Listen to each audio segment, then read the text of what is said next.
What really happened with your host, Mike Rivero, because World War III is a really bad idea. Here is your host, Michael Rivero. And aloha, America. Welcome to our show today. It is Friday, July 20th, 2018. I'm getting an echo.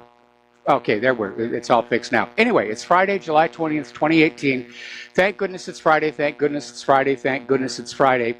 It's also the 49th anniversary of Apollo 11 landing on the moon and the 42nd anniversary of the Viking landers landing on Mars. Wow, am I really that old? I think so. For people who are living in Ohio, Kentucky, and Indiana, you might want to keep an eye out the window. Apparently, there's really nasty tornadoes. There's a tornado season every year, but this one apparently is really bad. Something like 27 tornadoes yesterday. 5 of them touched down in populated areas, so just got to keep your eyes out. Keep the path clear to that storm cellar. Anyway, the phone lines are open, 800-313-9443. Mike is in our control room, ready to put you on the air with your comments and questions, so let's just get right on into it. I cannot believe the sound and fury, signifying nothing, that is still being emitted over Trump and Putin's summit. And we've really hit a situation where it doesn't matter what Trump does anymore. He's going to be attacked. He could save a little old lady in the middle of the street from being run down, and they'd still find something wrong with it.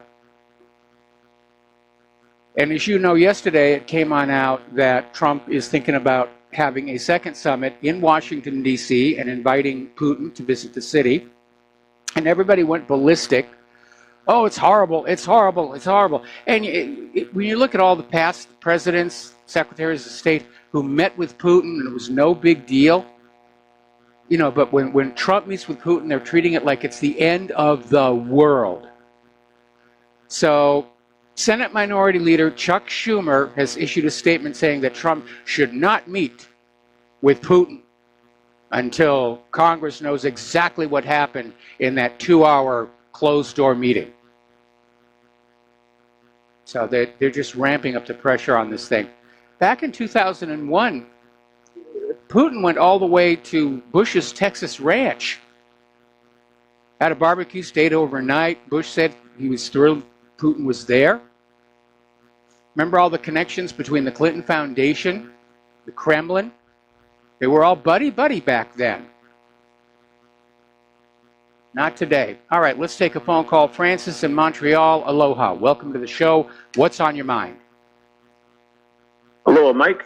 Yeah. I called you yesterday and talked about that Spectator article on the nascent peace accord that will allow Assad to stay in power. And you had some doubts about the sources for that Spectator article. Well, today there's a Washington Post article, and it's by Josh Rogan. It's an opinion piece. It's inside the Putin-Netanyahu-Trump deal on Syria. And there's broad confusion both inside and outside the Trump administration about what agreements President Trump made with Russian President Vladimir Putin during the private meeting in Helsinki. One thing we do know is that post-summit, Trump now endorses a deal on Syria that Putin struck the week before with Israeli Prime Minister Benjamin Netanyahu. For the Trump-Putin private summit, Netanyahu called Trump to go through the agreement details, some of which I've reported before. Netanyahu finalized the terms with Putin during his visit to Moscow last week. Putin and Trump have both publicly talked about the agreement since Helsinki, albeit indirectly.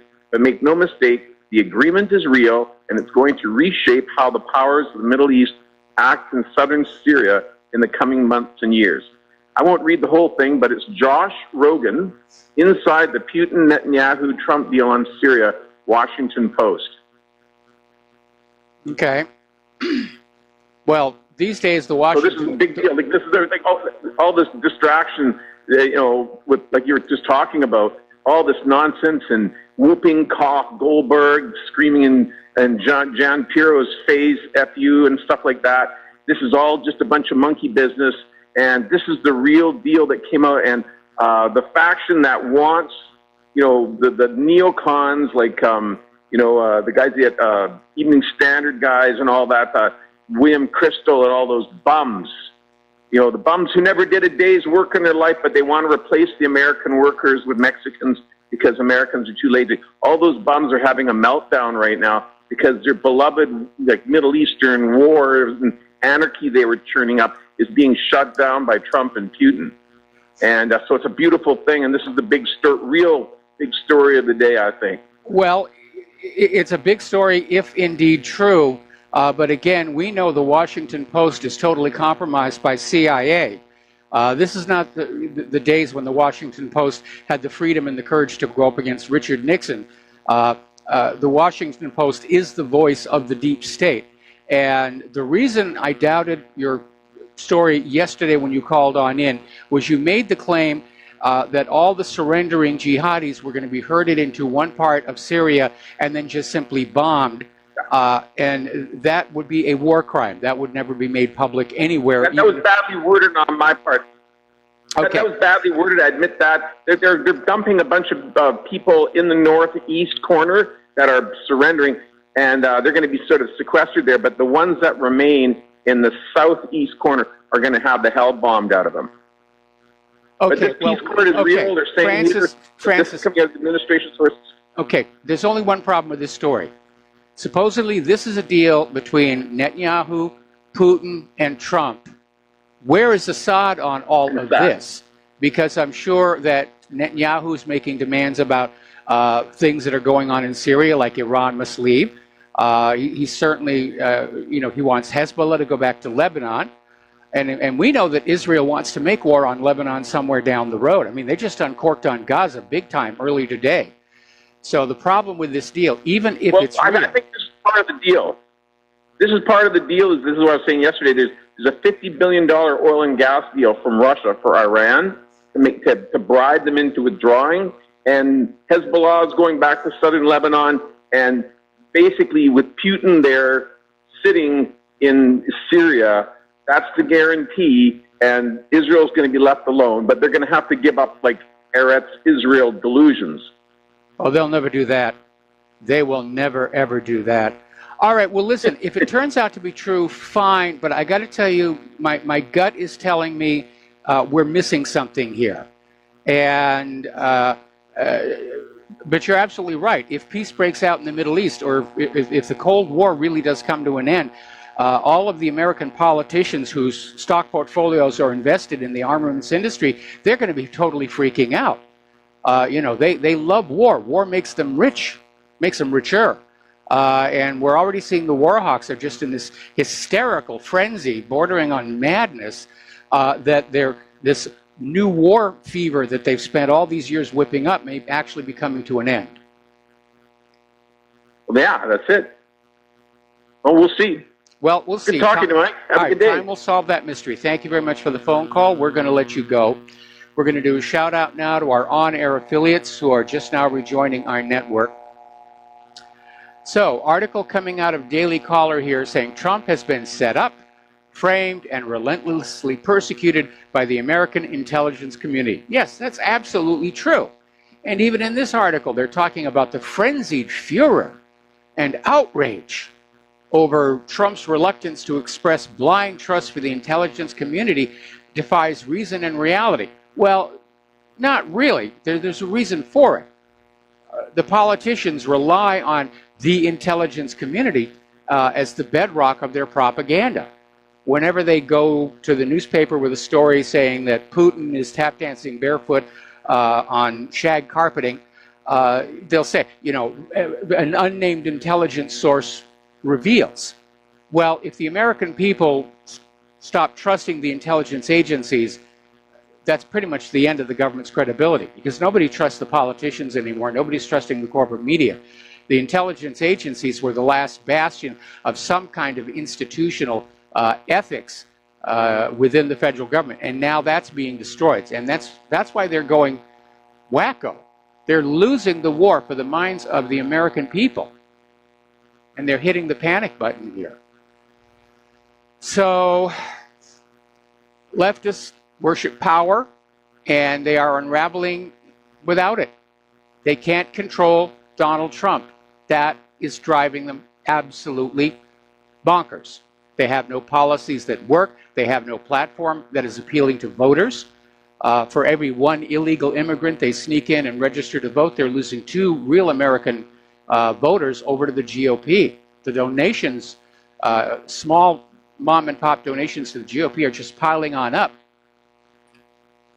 The Democrats basically self-destructed trying to force Hillary on us back in 2016 here.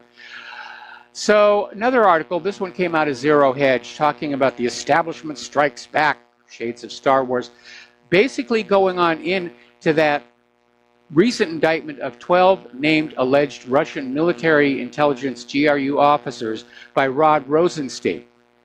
And the context, of course, was the timing. It came on out at a time when it could possibly inflict damage on the Trump-Putin summit. It turned out not to do it because probably Putin and Trump are just as sick of hearing about all of this Russian nonsense as the American people are, according to Gallup. The American people have just tuned out on all this Russian nonsense. So this indictment is 30 pages long, and it's full of all these painstaking details about alleged Russian involvement, but you have to take it all on faith. There is no evidence provided to back up the claims, and the claims themselves could easily be false trails set up by any number of hostile intelligence services to implicate Moscow, or our own intelligence services to implicate Moscow. From an intelligence officer's point of view, there are even some significant areas where operational implausibility undermines the case being made. It's a bluff. It's another piece of USDA choice bovine excrement. Story coming out of Information Clearinghouse, the coming coup to overthrow President Trump, sedition at the highest levels. And they go right to the heart of the matter. The annual budget of the military security complex is $1 trillion, drawn from the pockets of you, the American taxpayer, who, despite sending all that money to the government, still have a lot of things you need that you're not getting, like functional roads, bridges that don't collapse, so forth and so on. Now, in order to justify such a major amount of money going into the military-industrial complex or the military security complex, they got to have an enemy. They got to have an enemy. And they picked out Russia, and they've been working for years to turn Russia into this enemy that you would all be afraid of, so you would just voluntarily surrender all of your wealth and the lives of your children without any complaint. Except, of course, according to Gallup, it didn't work. It didn't work.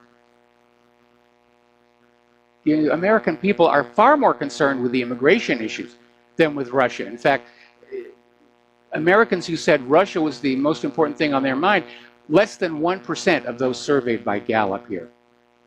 And once again, according to Fox News, the Democrats are now talking impeachment, impeachment, impeachment. And I think that's probably a reaction to the declining poll numbers heading into the midterms, that the Democrats are starting to realize they are not, in fact, going to recapture either house of the Congress. So they may be pushing for an impeachment now and counting on being able to get some rhinos to switch on over. But again, if there's anybody here listening from the Secret Service or monitoring this show for the people at the White House, this feels so much like the run-up to Dealey Plaza, November 22nd, 1963. Kennedy is standing his ground. He's standing his ground on Putin. He's starting to finally be his own man. He's apparently, if this Washington Post article is accurate, he's talking about winding down Syria. They're already talking about getting out of Afghanistan. He's making friends with Russia, which Kennedy was trying to do. I am very, very worried that there is a risk, and I hope Trump is wearing his Kevlar undies. That's all I can say. Now, turning over to domestic politics here, Special Counsel Robert Mueller has reportedly given Tony Podesta immunity to testify against Paul Manafort. Now, this is coming out of Tucker Carlson. last night on Fox News. And Robert Mueller has offered immunity to Tony Podesta, who's founder of the Podesta Group and the brother of former Hillary Clinton campaign chairman John Podesta. And the issue here, of course, is that everything they have against Manafort is totally outside the scope of this investigation into Russian collusion, which is what Robert Mueller is supposed to be looking at. What Robert Mueller is trying to do right now is find somebody that he can get into a legal jam, and then he can, like, you know, nudge him in the ribs and say, hey, if you'll say this bad stuff about Donald Trump, I'll get you a wrist slap punishment. You'll walk out of here a free man. I think that's what's going on. But again, the decline in civility, and now, sadly, we're starting to see it on the conservative side as well, as we reported yesterday. It's impossible to have a conversation. And if you can't have a conversation, you cannot come together to a position of unity. We're in a very dangerous tracks. And we're going to talk about this more in hour number 3, because Claire has some cogent comments that she wants to make about this. It is a very, very troubling time. Now, Maxine Waters had a demonstration outside her Los Angeles office yesterday to counter an anticipated protest by the Oath Keepers organization. And before they ran the demonstration, Maxine Waters was out there saying, oh, I'm afraid there's going to be violence. There's going to be violence when these Oath Keepers show up, and we're afraid, but we're going to stand our ground. And you should see the pictures. Maxine Waters supporters, if you will, rocks, sticks, baseball bats, who knows what else they had there, burning the United States flag. And I understand the Supreme Court has ruled that burning the flag is covered by the First Amendment. But here's the interesting part. The Oath Keepers never showed up. They issued a statement saying that based on the rhetoric coming out of Maxine Waters and her supporters, they didn't think they could avoid violence with a counter-protest, and so they decided simply not to show up. So in other words, Maxine Waters, who's out there whining and screaming about possible violence, used the threat of violence to get her opponents to stay home.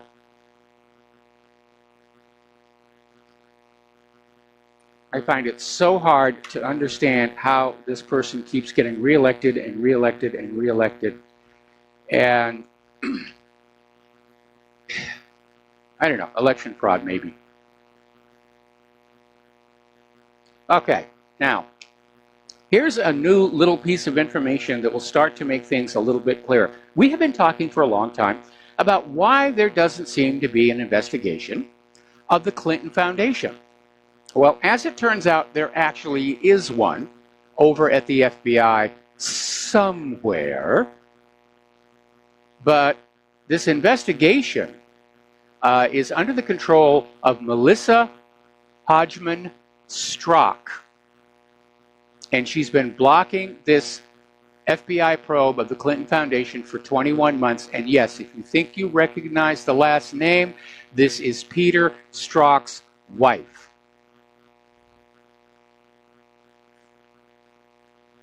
So that's why the investigation is not moving forward. Once again, they're protecting this gigantic scandal of corruption that could bring down the entire government if it got out. They're circling the wagons. You can smell the fear coming out of the Beltway.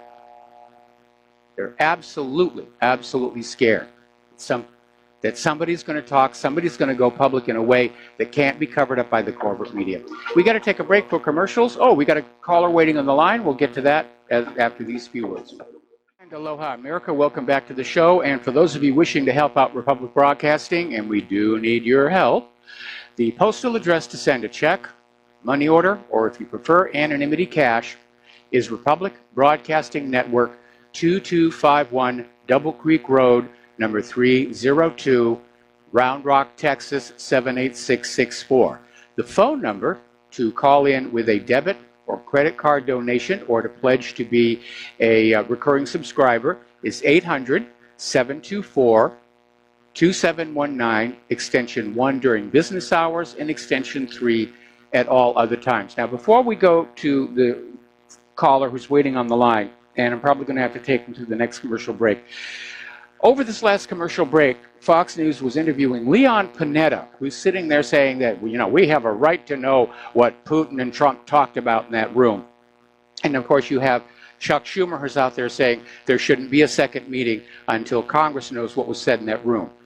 And this is the primary reason why I'm hesitating on this story that appeared first in The Spectator and now is in the Washington Compost, which seems to be operating on the basis of information that they have from inside these private meetings, because the meeting between Netanyahu and Putin was behind closed door, so was the meeting between Putin and Trump. They can't have that detailed information. Or if they do, why do we have Leon Panetta and Chuck Schumer out there screaming that they don't have that information? So something is a little bit wonky here. Okay, we're going to go back to the phones here. Dustin in New Jersey, aloha. Welcome to the show. What's on your mind? Trump should just come out and say they're played a game of Uno. Something like that. No, they talked about your children. Yeah, yeah. That's like Loretta Lynch and all them. Yeah, oh man, that was the reference. Yeah, you know why Maxine Waters keeps getting elected? Because her constituents are garbage, just like she is. I mean, there's an ignorance in this country, Mike. Not with there's people who are waking up, but there's just still an ignorance of, they don't understand like who these people are. I mean, they burn the American flag. I mean, it's not the country's fault or the flag's fault. It's bad leadership and a stupid percentage of stupid population of people. You know what I mean? Like it's not the flag's fault. It's being used as a weapon now. Yeah. It's a joke. I mean, and Mike, it is coming down to they bring a knife, you bring a gun. You send one. They send one of yours to the hospital. You send one of those to the morgue. Well, I mean, I really coming down to that, Mike, I do not want to see that happen here. But the reality is that over the decades, over the centuries, leaders have worked on being able to manipulate ordinary people, and they brought it to a very, very fine art. And I mean, there are, people with psychology degrees where this is all they work on. They're hired to basically work. How do we make the propaganda more effective? How do we manufacture consent? How do we motivate people in the direction we want them to go when they don't want to go there? And there's actually a lot of money being spent on that kind of research. But people, the fastest way to undo it all, of course, is for people to understand they are being propagandized. They are being lied to. Propaganda only works on a population that's not aware they're being propagandized. But the thing about propaganda, it burns itself out when there's too much of it, because then people don't believe it after a while. I mean, look at the latest poll. Nobody cares.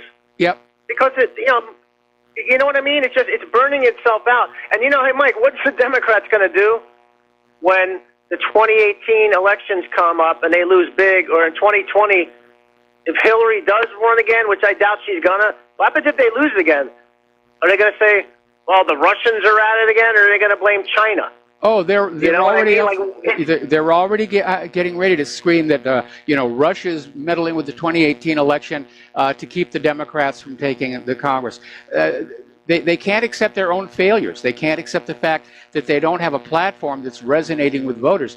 They can't accept the fact that their antics and hysterics over the last year and a half have turned off mainstream America, along with all this politically correct nonsense about, which restroom you got to use. Most people are just disgusted with all of that. And so, yeah, I think they're going to lose. Absent massive election fraud, the Democrats are actually going to lose seats in the 2018 midterm elections, and they're going to turn around and scream, it was Russia all over again.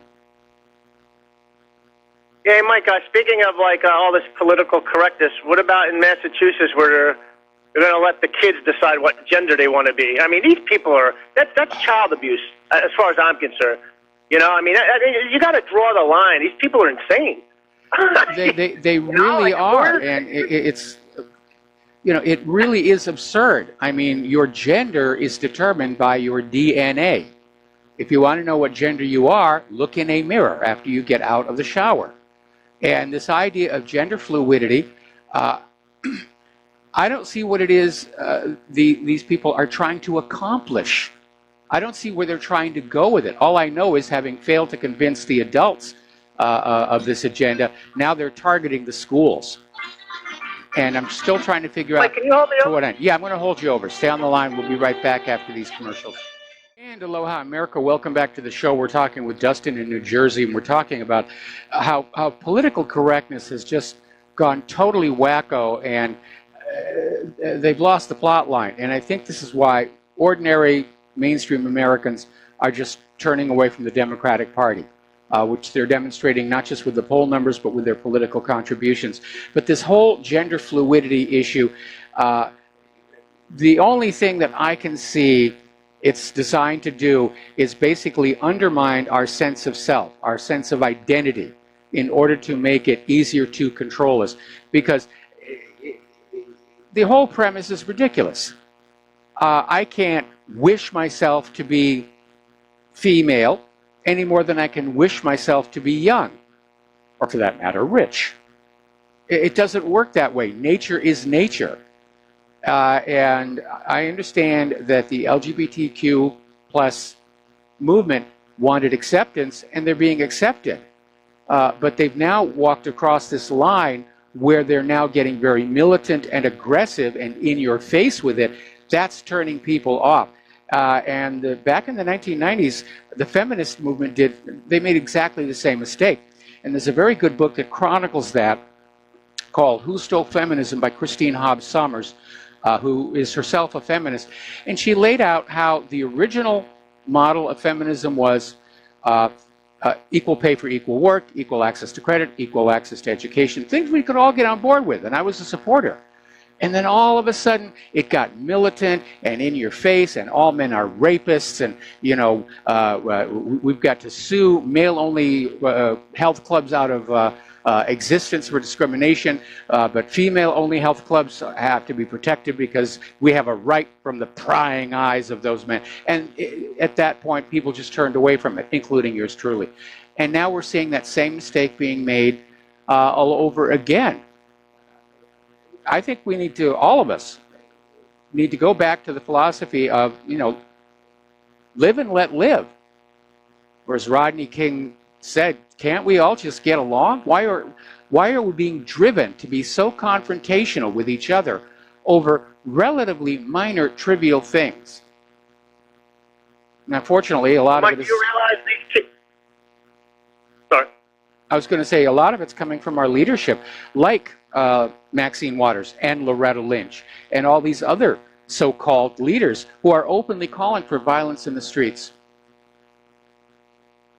And like these kids, I mean, they got gender-neutral clothes. They shaved the girl's head, like not head off, but, you know, they cut her hair short to look like a boy. And her brothers, they all both got gender-neutral clothes, right? Then they go to school.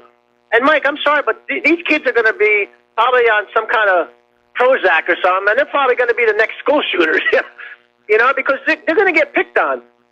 Even if it's like a politically correct school, which they all are now, they're still going to be looked down upon, you know, and they're advertising it, you know, and it's a shame. You know, it's a shame, like, if you're born a boy, you're born a boy. If you're born a girl, it's not a very complicated issue. These people muddy up the waters on purpose, like you said. And, Mike, did you see that story about who wrote the Jungle Book? They painted over at the university, they painted over the poems Yes. of, Rich Kipling? Yes. He's a racist. Mike, they take the books, they'll burn the books, and then they'll take you.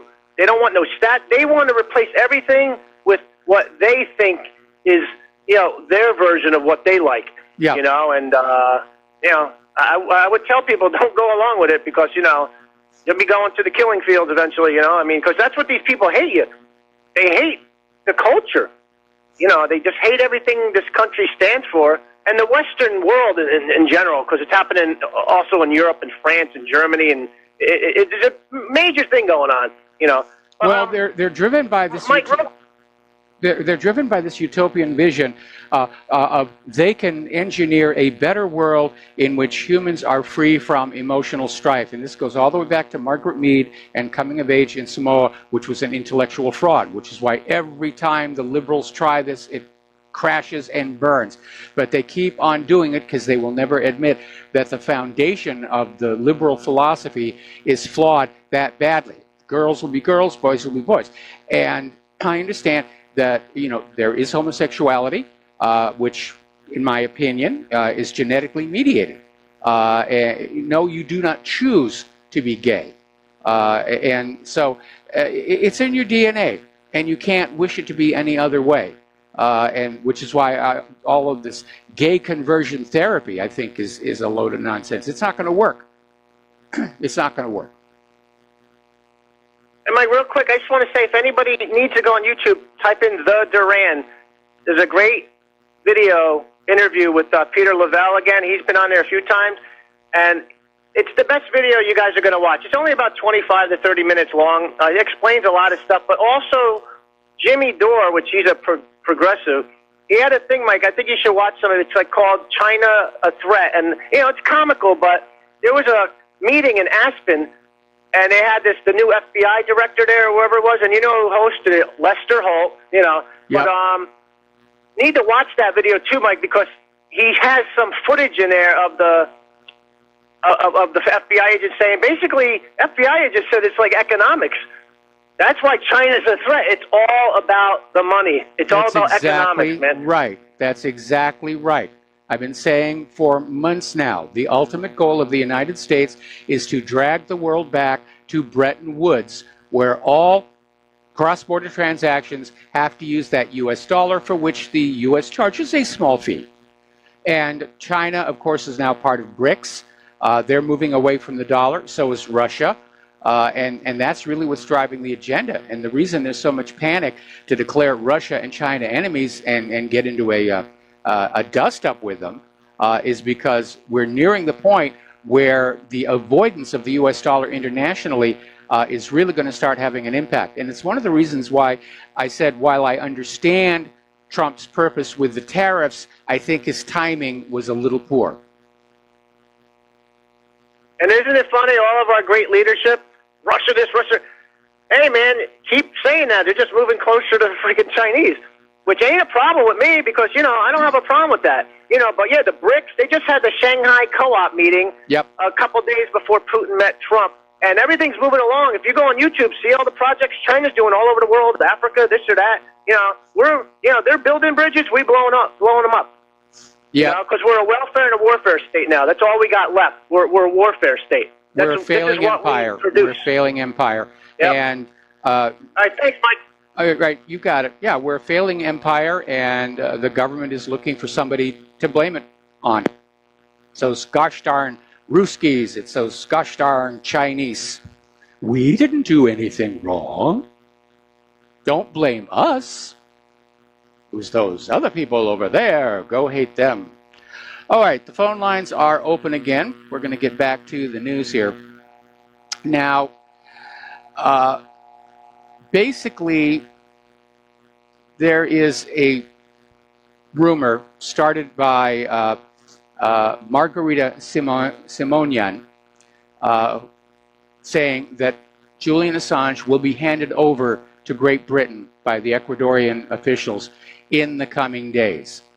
And this is ominous because this lady has very good sources, high-level people in Russia, and she apparently works at Russia Today. So it may actually be happening now. And boy, they will want to make an example of him. Now, Hollywood, as you know, has usually worked as the propaganda arm of the U.S. government, and they're doing it again. Actually, not just Hollywood, the film industry as a whole, because they've already decided the next James Bond movie will have a Russian villain. It's time we have the Russians back on in. I think the last time they had a Russian villain was The World Is Not Enough. And he was kind of an outsider, a loner. He wasn't institutionally part of the Russian government. Okay. All right. Now, over in the war zones, things are going very, very good for Assad. And the terrorists have agreed to surrender the entire Quneitra area to the Syrian army. And based on the agreement they've had, they've reached an agreement that will grant amnesty to those who surrender and allow others to leave for Idlib. And apparently Russia mediated this agreement, so that went very well. Now, Syria's Assad is set to recover the Golan frontier because of this surrender deal.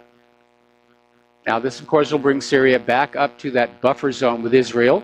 Israel will get very nervous about that. But they are keeping the Iranian advisors in the north, so that doesn't contribute to the tension over there. There's a lot of tension in the region here. Meanwhile, Canada, the United States, and Britain are putting together an operation to rescue the white helmets down at the Golan. And nobody knows where they'll go, but they're probably going to be paid very well for their services to the propaganda war and for faking all those chemical weapons attacks that were blamed on Assad here.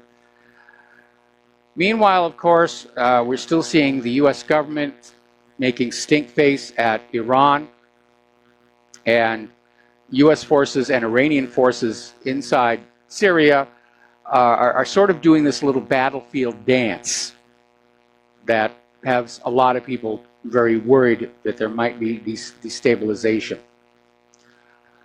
All right, here we go. And we knew this was coming. Israel telegraphed this.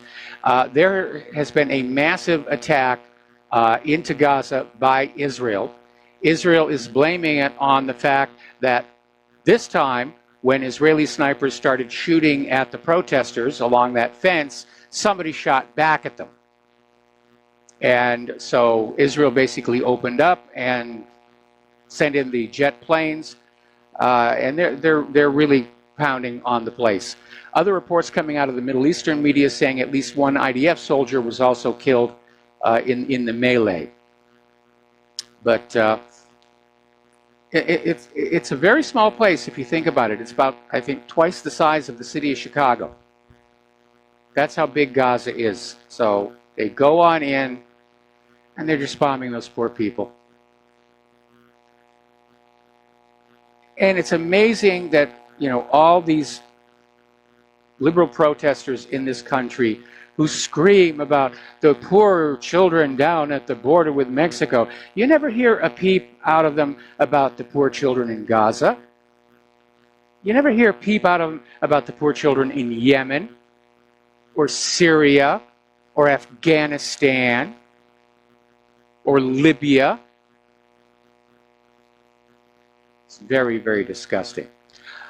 Okay, as you know, there is a new Gaza flotilla underway, and apparently there are 4 ships, and they're on the last 1,000 miles getting to Gaza. Bad time to show up with, obviously, the attack going on. The delegate from the United States in the Gaza flotilla is Joe Meadors, who is a survivor of the 1967 Israeli attack on the USS Liberty. And he basically joined the flotilla at Corsica for that final leg of the flight. We've had him here on the show. Meadors was a signalman on the bridge of the USS Liberty and was attacked by Israel, who tried to sink it and wanted to blame it on Egypt. Israel killed 34 U.S. sailors and wounded 174 crew members, and it was all hushed up by Admiral John McCain, father to Senator John McCain. It was just an accident, really. It was just, you know, the Israelis thought they were hitting an Egyptian horse carrier because Of course, we all know horse carriers have giant dish antennas all over them. So Joe's presence on the flotilla is going to be a little bit of salt in the wounds, and I hope he's going to be okay. And as I said, right now with Israel uncorking a major military operation into Gaza, the timing could not be worse, and I hope they're going to be okay. Now, Iran's foreign minister has responded to repeated propaganda about how Iran is destabilizing the Middle East and Iran is doing this and Iran is doing that, by pointing out that it is, in fact, the United States that's destabilizing the world through massive arms exports, and that these excessive arms sales are undermining global peace.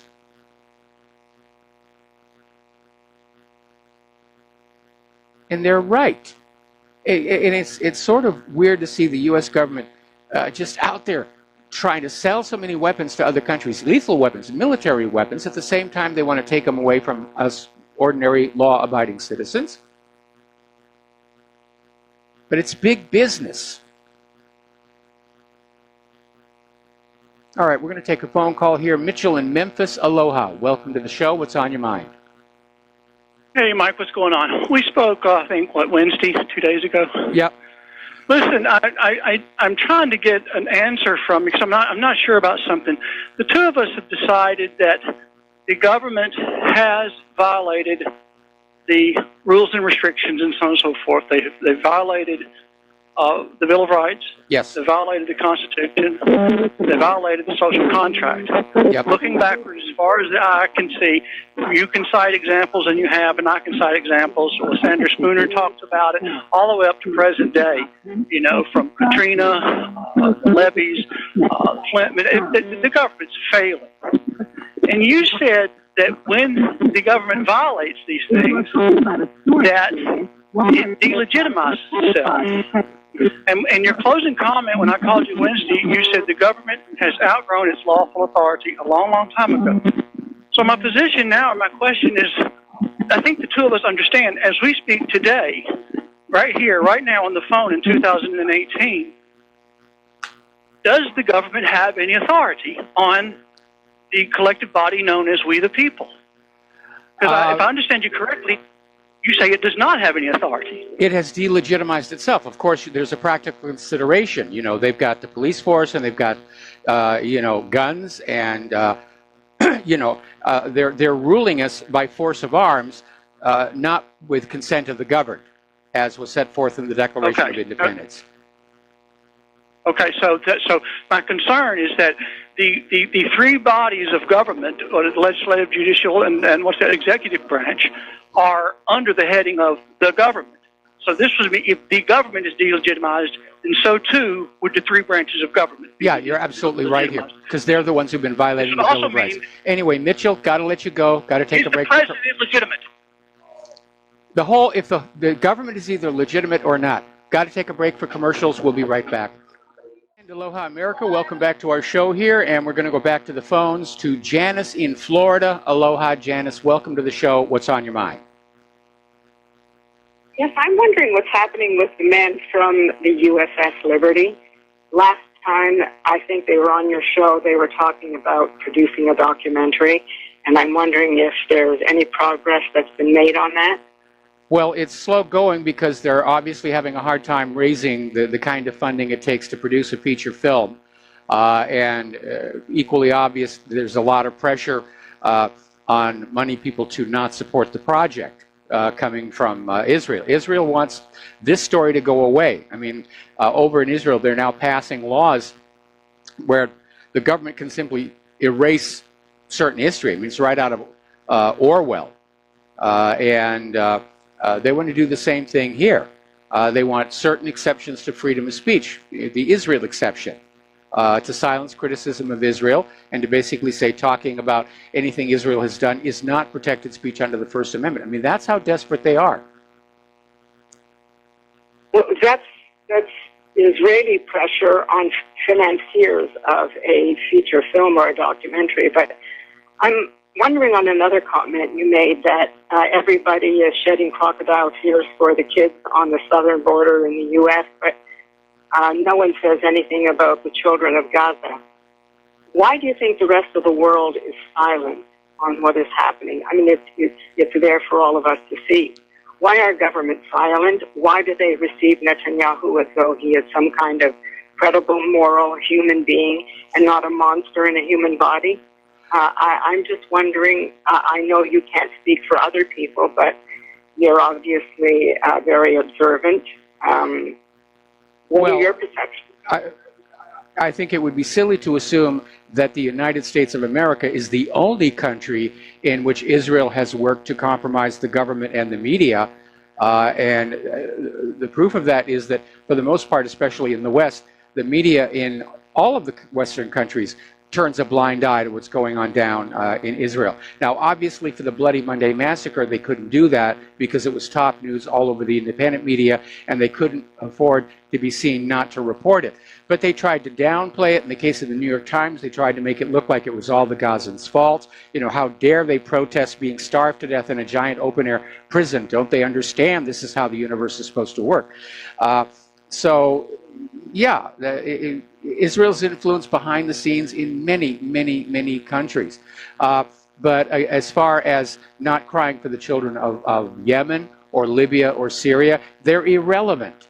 The liberals are only going to cry about children who are useful to their agenda. And right now, dead children, displaced children in other countries don't fit in with any of their agendas. Do you think Israel has the power, or it has the nefarious ability to do so secretly, but has Israel already made it clear that any country's leadership that speaks up will be endangered, their children will be endangered, or other interest leaders who condemn Israel? Could very well be. Could very well be. Anyway, Janice, we got to let you go here. Take a break for station identification. We'll be right back with hour number 2. And aloha, America. Welcome back to our show, hour number 2. The phone lines are open, 800-313-9443. Getting on back to the issues of war and military, there was a rather interesting article that came out from Russia Insider saying Trump is right. NATO is obsolete. And if Europe wants to fight imaginary enemies, it should pay its own way. Now, here is the problem with that.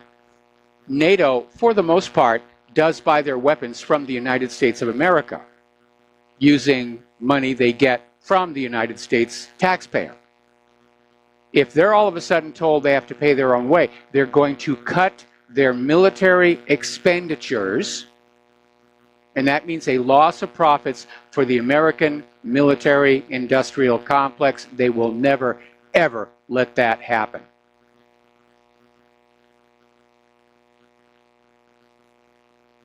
They want more wars. They want more tension.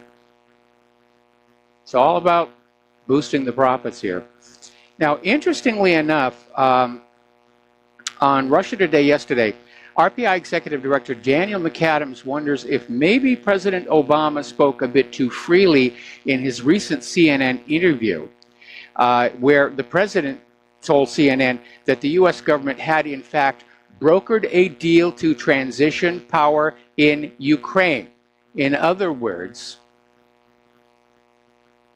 it's an admission that the U.S. was behind the coup d'etat against Yanukovych and putting in of Poroshenko. And of course, it undermines the official story, which was that the uprising against Yanukovych was a popular grassroots movement. We had nothing to do with that, really. Now, Russia's ambassador to the United States is saying that Trump and Putin discussed allowing a referendum to take place in eastern Ukraine. In other words, exactly what Crimea did.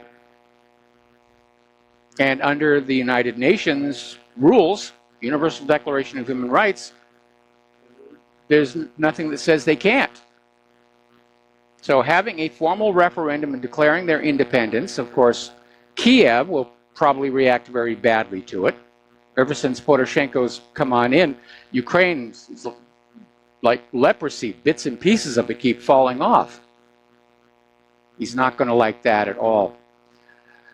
Turning to the economic news, Russia is continuing to liquidate their U.S. Treasury holdings In fact, they're no longer seen as a major player in the T-bill market.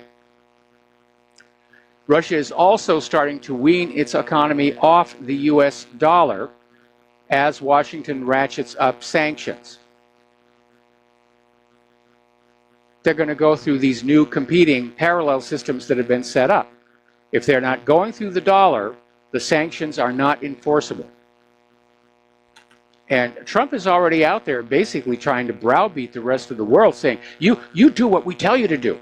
You don't do business with that country over there, or we'll sanction you. Kind of reminds me of Oprah Winfrey. You know, you get a sanction, and you get a sanction, and you get a sanction, and you get a... It's insane. It's just it's driving the rest of the world away from us. It's isolating us economically and politically. And as if things were not bad enough, Donald Trump has announced he's ready to put tariffs on all Chinese goods imported into the U.S. That's about $500 billion in commerce. Now, we've been talking about Tesla. They're having a lot of problems.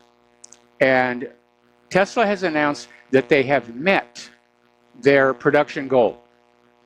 They're able to turn out the Model 3s as fast as was promised originally. So they've met that goal, and the investors are a little bit happier about that. But there is a problem. Some sharp-eyed people spotted that over in Lathrop, California, there are thousands of Teslas sitting in a field. And people have been watching it, and Teslas are being taken in and dropped off. Very few are coming on out. And the issue right now is Tesla appears to be trying to sort of downplay the fact that requests for refunds are coming in faster than new deposits on new car sales. A big part of it, of course, is after the long delay in getting the car out there. A lot of the tax incentives to have an electric car are being rescinded. They're about to expire. If you don't actually get the car, you don't get the tax credit. The tax credit was very, very generous. I think it was about $2,500. And I got to be very, very honest, knowing how rushed they were to get those cars done, I wouldn't want to drive one. Not until somebody else has been in the cars for a while and we get to see what its safety record is like. Those first cars, Tesla 1's, beautiful. These are a rush job. There's no other way to put it. All right, we're going to do a shout out now to our on-air affiliates who are just now rejoining the network. And we have seen lately so many car companies get caught taking shortcuts, just trying to rush the numbers, get the cars out there. But the bizarre thing is, as this field in Lathrop is showing, they're not able to move the product. Down here at the bottom of the hill, we have this big open piece of land. It used to be a 4-screen outdoor movie theater.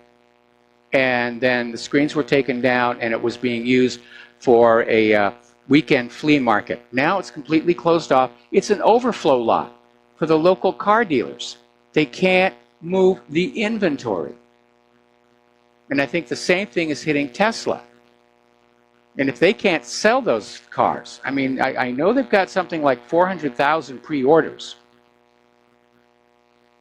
Except, again, requests for refunds are coming on in. But past that, if they can't sell the cars, they could be in serious, serious trouble.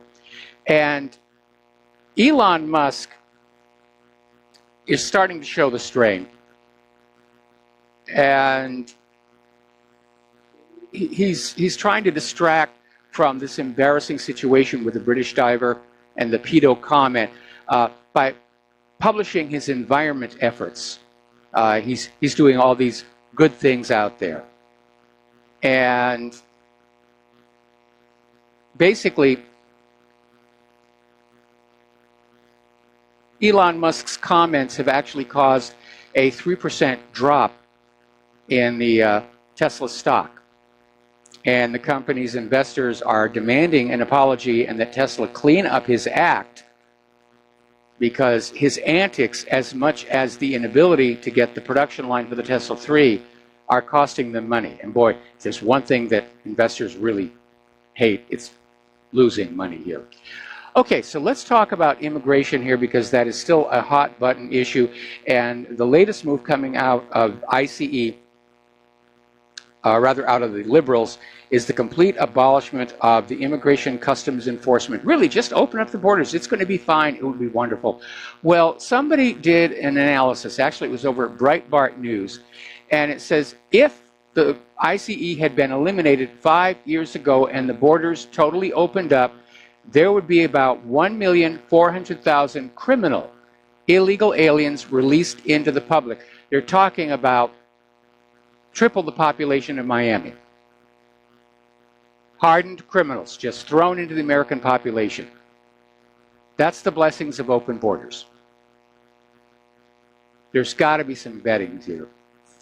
Now, ICE has arrested 37 illegal aliens in Middlesex, New Jersey, who were released by the local jail after they ignored detainer requests. These are all Title VIII violations, by the way. Now, Trump came on out talking about this and said he cannot name a single country that's been improved by mass migration or large flows of refugees. And he said this on Tucker Carlson, and he warned European leaders while overseas the dangers of mass migration and the cost it will have on the European citizens and each country's culture. And he's absolutely right. And I'm sure those European leaders who are not on the dole from the globalist agenda realize the damage. We're starting to see populist leaders get elected all over Europe who are standing up and saying, this is nuts, it's got to stop. Even in the heyday of American immigration, with the Statue of Liberty and Ellis Island, it caused problems. The gangs of New York, there were constant clashes going on between these different ethnic groups. There were open gang warfare.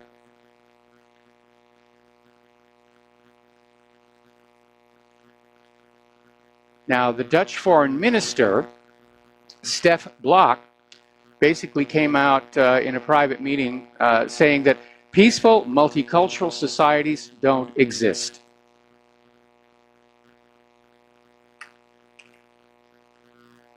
So it's all the illusion, this utopian vision of a multicultural world where we all stand around and hug each other and sing Kumbaya. It didn't work. Why? Because the basic foundation of the liberal political philosophy is based on a lie. Okay, we're going to take a phone call here. Rick in Fort Lauderdale. Aloha. Welcome to the show. What's on your mind? Mike, all the best.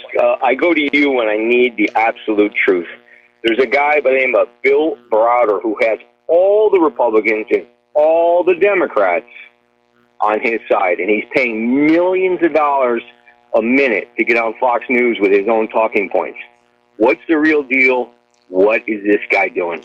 Okay, well, Bill Browder is a British citizen, and during the press conference following their private closed-door meeting where Putin and Trump came on out, Putin dropped a major bombshell, and it was that Bill Browder, while he had been in Russia, basically built up $1.5 billion in cash on which no taxes were paid, and then somehow the money was gotten out of Russia without being detected, and that after that, $400 million went to the Hillary Clinton campaign. And by the way, it has been clarified as being $400 million. Whoever came on out and said it was a translation problem was probably just trying to downplay it, hoping that we'll say, oh, it's only 400,000, no big deal. It's a big deal even if it's $1. But it's $400 million as of the last report, and it's illegal. It's absolutely illegal. And Hillary Clinton does not want this story to be out there, and so she's calling in all the chips. Because if sources are to be believed, everybody inside that beltway is dirty from that Clinton Foundation. It was a giant slush fund, and they were all dipping in. And they don't want that to come on out. It really would bring down this entire government. So they're turning this Browder into a victim. Oh, he's being abused. And no, he's a criminal. He's a criminal, and he's corrupt, and he made an illegal campaign donation to Hillary Clinton. And I can tell, because of you and people that with your skills, I can tell that he is paying Fox News to be on air, and he is submitting the talking points. And the news anchor is regurgitating the talking points and creating the conversation that this guy's paying for. So I know this guy's a really, really bad guy, and he's got a lot of money. Well, he supposedly still has, $1 billion stashed somewhere. Okay? Yep, thank you so much. And now, I knew something was up with that. They're trying to make Putin look out to be the bad guy. And, oh, absolutely, absolutely. And I hope Putin gets proactive and gets on there to counteract this paid-for media that this Bill Browder guy is paying for. Because I have a feeling this guy is one of the top puppet masters of what I guess we refer to as the deep state, but I don't know. But I appreciate your advice. He could very well be. I don't think Putin is really going to waste a lot of time trying to communicate with the American public. He knows the corporate media is against him. He wants to avoid more allegations of interference in our internal affairs. I think he's just going to sit back and watch as the corporate media discredits itself and the U.S. government falls apart, because that's clearly what's happening. We don't have to worry about Russia or China trying to destroy our country. It's destroying itself. Yes, sir. Thank you so much for your insight. All right, thank you very much. We're going to let you go here. Now, a leading member of the Belgian right-wing party, Vlaams Belang, said that Europe could be close to a civil war. And he's saying lynching, violence, and vandalism, the urban guerrilla is portentous, and was basically reacting to the French World Cup riots. He says governments are losing control. And in his tweet, he added footage of a white man being ambushed by several migrants. Yeah, governments are losing control. They angered their own indigenous people with the open borders policy, and then they brought in a new population of refugees who weren't going to listen to the government anyway. What did they think was going to happen? Alrighty. Now, the House Democrats came on out with this idea for a bill to abolish ICE. And they were going to just grandstand with it. We're pushing this legislation and we're being blocked. And the GOP basically turned it around on them and moved it to a fast floor vote, where they could basically say, all right, these Democrats voted for this measure. Because, again, according to the Gallup polls, right now the immigration issue is what's uppermost on the majority of Americans' mind. And so in this floor vote, 167 Democrats abstained or voted against their own resolution. So they got hoisted with their own petard well and truly on that one here. So getting back to that Gallup poll,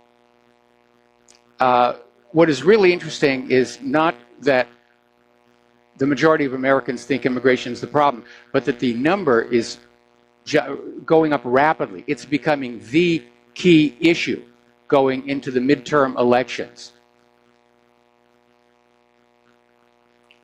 And I think that's another reason why the Democrats are panicking. Because, again, for every one illegal immigrant they sneak on in and register to vote, they're losing two mainstream middle Americans.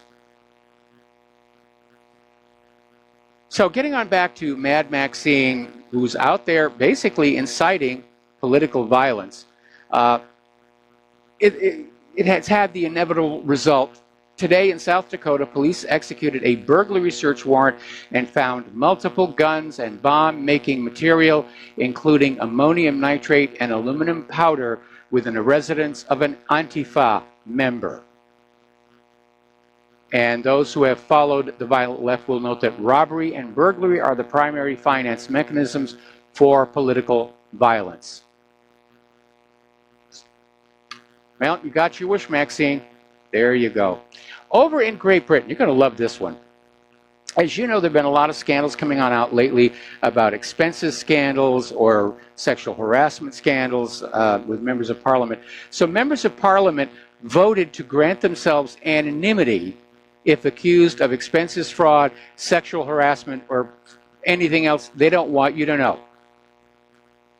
And they voted through this bill, and the list of politicians under investigation vanished from the Parliament's website.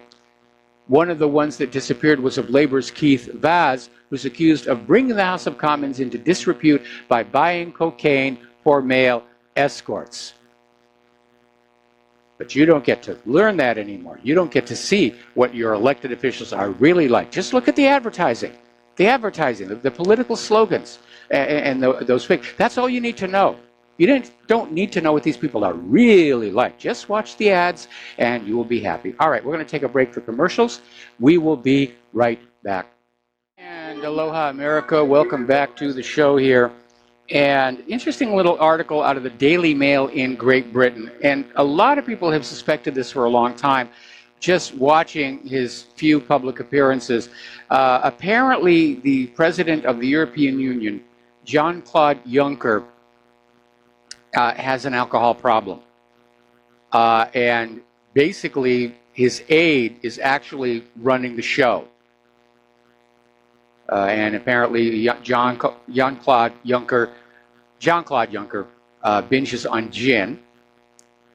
And apparently, it's a big stink. But we've seen videos of him walking onto a stage where it's obvious he's staggering.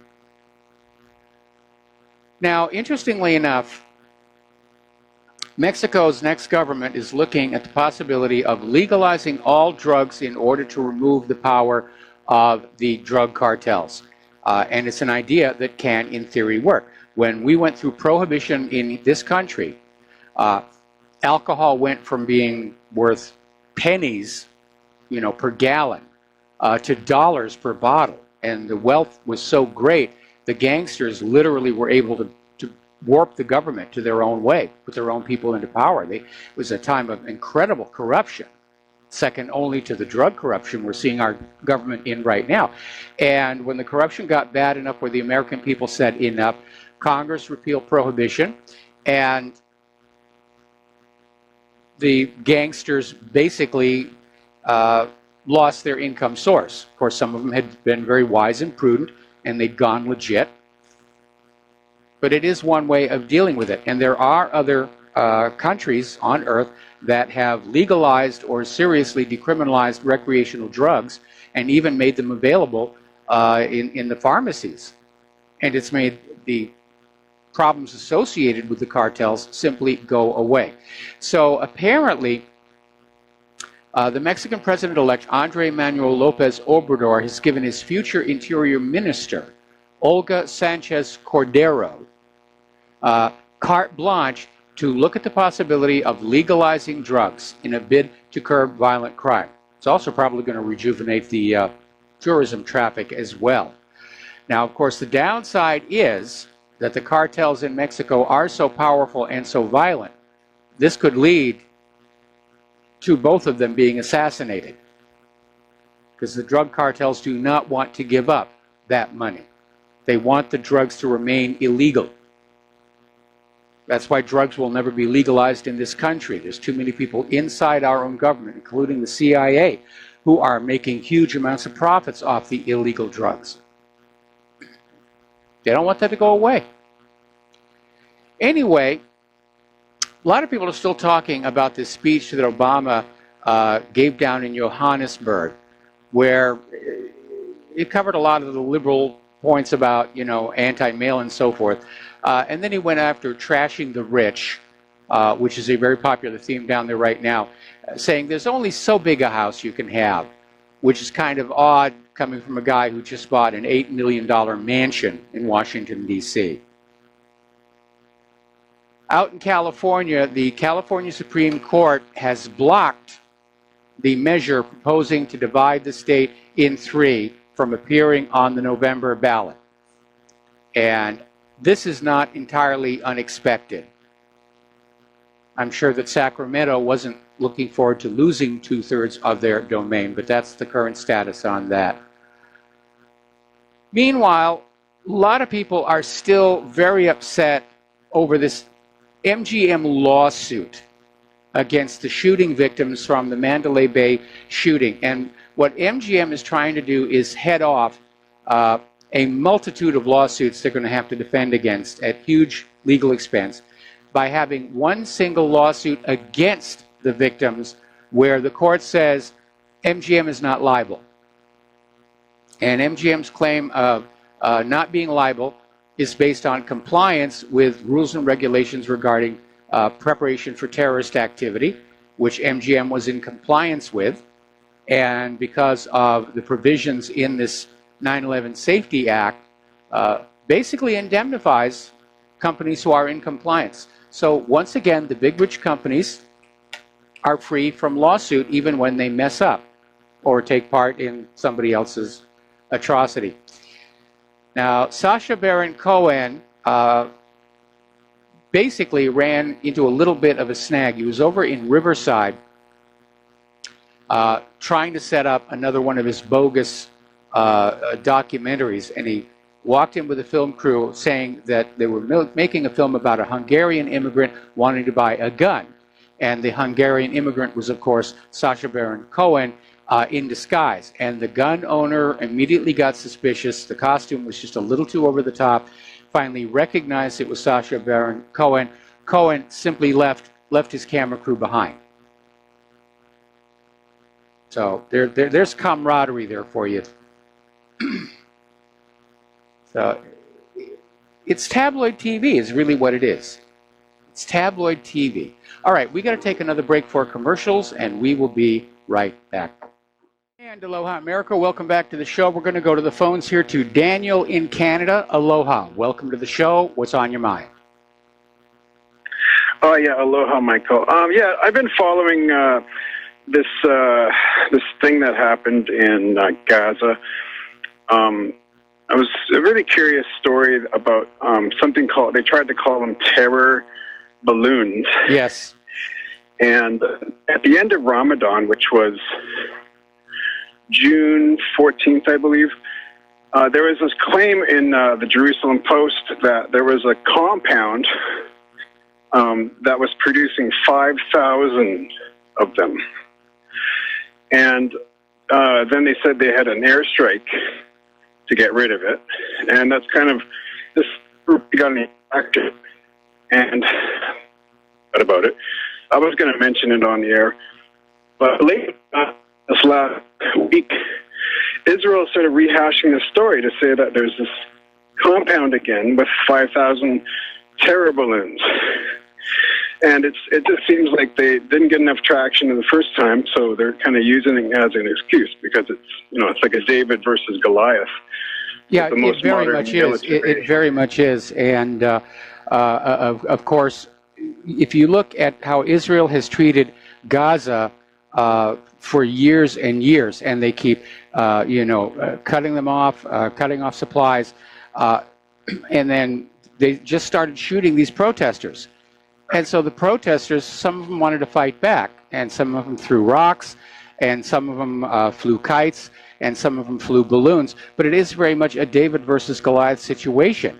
And for Israel to try and once again claim they are the victims of Palestinian terror. Oh my goodness, they've got a balloon, they've got a balloon, they've got a kite, run, it's the end of the world.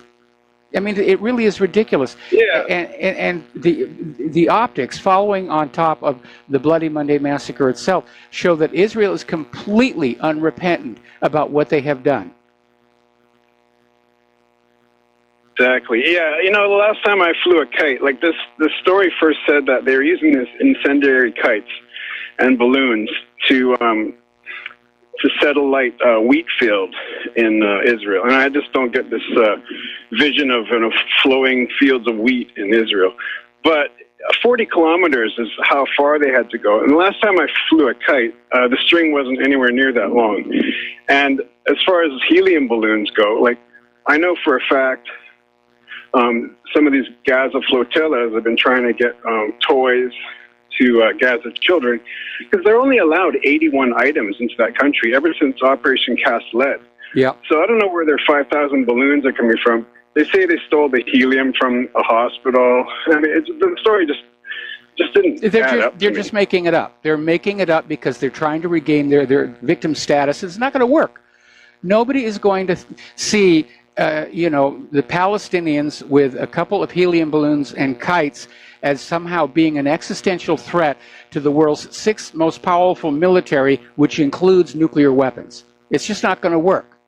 And Israel has gotten too used to being able to sell these ridiculous ideas through the corporate media. The problem is that in this country, and pretty much around the world as well, people are tuning off the corporate media because after a while, the lies have just gotten too absurd. The other caller said it. After a while, propaganda burns itself out. People pick up on the fact they're being lied to, and they just tune on out. They're not interested anymore. Yeah, add that to the fact they just blew up 3 water wells. I mean, that sounds like a war crime to me. Yeah, it is a war crime. That was up in Hebron. Also, the skirmishes along in the Golan. There were some civilians that were fleeing onto the Israeli side, I believe, and they were just told to go back, which I think is another war crime. I'm not sure. Not that Israel adheres to any conventions. No, Israel sees themselves as above all the laws here. But the hypocrisy, of course, is that Israel has, been at the forefront of insisting that war refugees be allowed into Europe and the United States. And then when some war refugees show up on their border, different set of rules. Different set of rules. And exactly. Yeah. Anything else? I don't know, like if... No, I just wanted to, that whole, that's it. Just did. I think you're... Okay, your phone is breaking up here, so we're going to let you go and switch to Chris in Las Vegas. Aloha, Chris. Welcome to the show. What's on your mind? Well, aloha, Michael. I thought I might give you a couple of on-scene comments about the MGM story. And it occurs to me that since the individual that was the supposed security guard was hired specifically by the CEO of MGM Mandalay Bay, and it was part of Israeli Secret Intelligence Services, and has since vaporated from the scene at a high rate, post a Helen DeGenerate appearance, apparently. And the whole story was pretty much full of hooey. Stephen Paddock was probably dead before the shooting even started. Mm-hmm. The complicity of the Clark County Sheriff, Joe Lombardo, under the guise of, I think his name was Jason Ruse, I could be wrong on the first name, the special operations FBI agent brought in just prior to this event from D.C. Quantico. The whole thing stinks to high heaven. And this lawfare suit, illegal warfare by law of legal cases being brought against the victims of the crime, seems to be an outrageous and egregious miscarriage of justice and misplaced. And I hope that the people will rise up and show their appall with this evil construct of suing the victims of the crime before the case has even been brought by the victims. Yeah, it is outrageous, and a lot of people are very angry about that. And what we can all do, of course, now, I don't go to Las Vegas. I don't even remember the last time I was there. It's been years and years and years. Probably because I got burned out on it when I was working as a magician. I went out to Vegas all the time. But if you are a regular traveler to Las Vegas, and it is a very popular destination for vacationers from here in Hawaii, just don't go to any of the MGM properties. Don't go to the MGM Grand, don't go to the Mandalay Bay, and just stop gambling in their establishments. Well, and let's don't forget that Nathan Adelson, his Sands properties in Paris, had a large put bet that he sold off a lot of stock just prior to it happening, about a month, and reached an egregious unjust enrichment reward whenever the stock plummeted. He was able to buy it back for a veritable cents on the dollar comparatively to what he sold it for. Now that I had not heard. Oh, yes. Lastly, on the balloon story in Israel, it seems to me that that's a whole lot of ballooning. So thank you very much, Michael. All right, thank you very much, and we're going to let you go. And the phone lines are now open here. Getting into the world of political correctness here, story coming on out from campusforum.org. A University of Texas Austin student has been forced to watch a movie about toxic masculinity after a Title VIII investigation found him guilty of harassment based on a non-criminal standard of evidence. In other words, it was an accusation. And according to an internal letter following an appeal of his sanctions, the student received a note from the University of Texas President Gregory Fenves saying, "Nothing you allege, even if true, would change the ultimate outcome of this matter." Well, there's a liberal for you. Facts be gosh darned. Doesn't matter if what you're saying is true. You're not allowed to say it. You watched that movie about toxic masculinity here. As you know, there is a lot of data out there on us all. One issue that doesn't get talked about is how much of that data may be erroneous. And we had an example of that happen to us where we were getting these robocalls from a collection agency, and finally Claire was able to connect with a real-life human being, only to find out that they were after somebody completely different. They just had the wrong phone number in their database. So there's a great deal of recklessness. The database, as much as it is, as great as it is, as large as it is, it's unreliable. And that gets us to our next story where it could be a problem. This is coming from ProPublica.org, saying that health insurers are vacuuming up all the details they can find about you, and they could use it to raise your rates. And there's no public scrutiny about any of this. But insurers and data brokers are predicting your health costs based on data about things like your race, your marital status, how much TV you watch, whether you pay your bills on time, or even buy plus-size clothing. Another good reason to pay cash for everything. Now, this is a tragic story, and I've actually talked about this several times with Jim Goddard on his show. And it is becoming a major problem where Canadians bringing money into the United States are getting it confiscated. So there was this Ottawa man, David Sikely, was acting as executor of a will, and he said that TD Canada Trust gave him advice to mail $500,000 in bank drafts to family members in the U.S., beneficiaries of the will. And border officials noticed it and seized the money, and it's been there for an entire year. And David is now saying he's starting to think the family members will never see their inheritance. It's like the money fell into a black hole. And he said he was in a rush to get the money because one beneficiary's health is deteriorating, and he's got a huge pile of medical bills.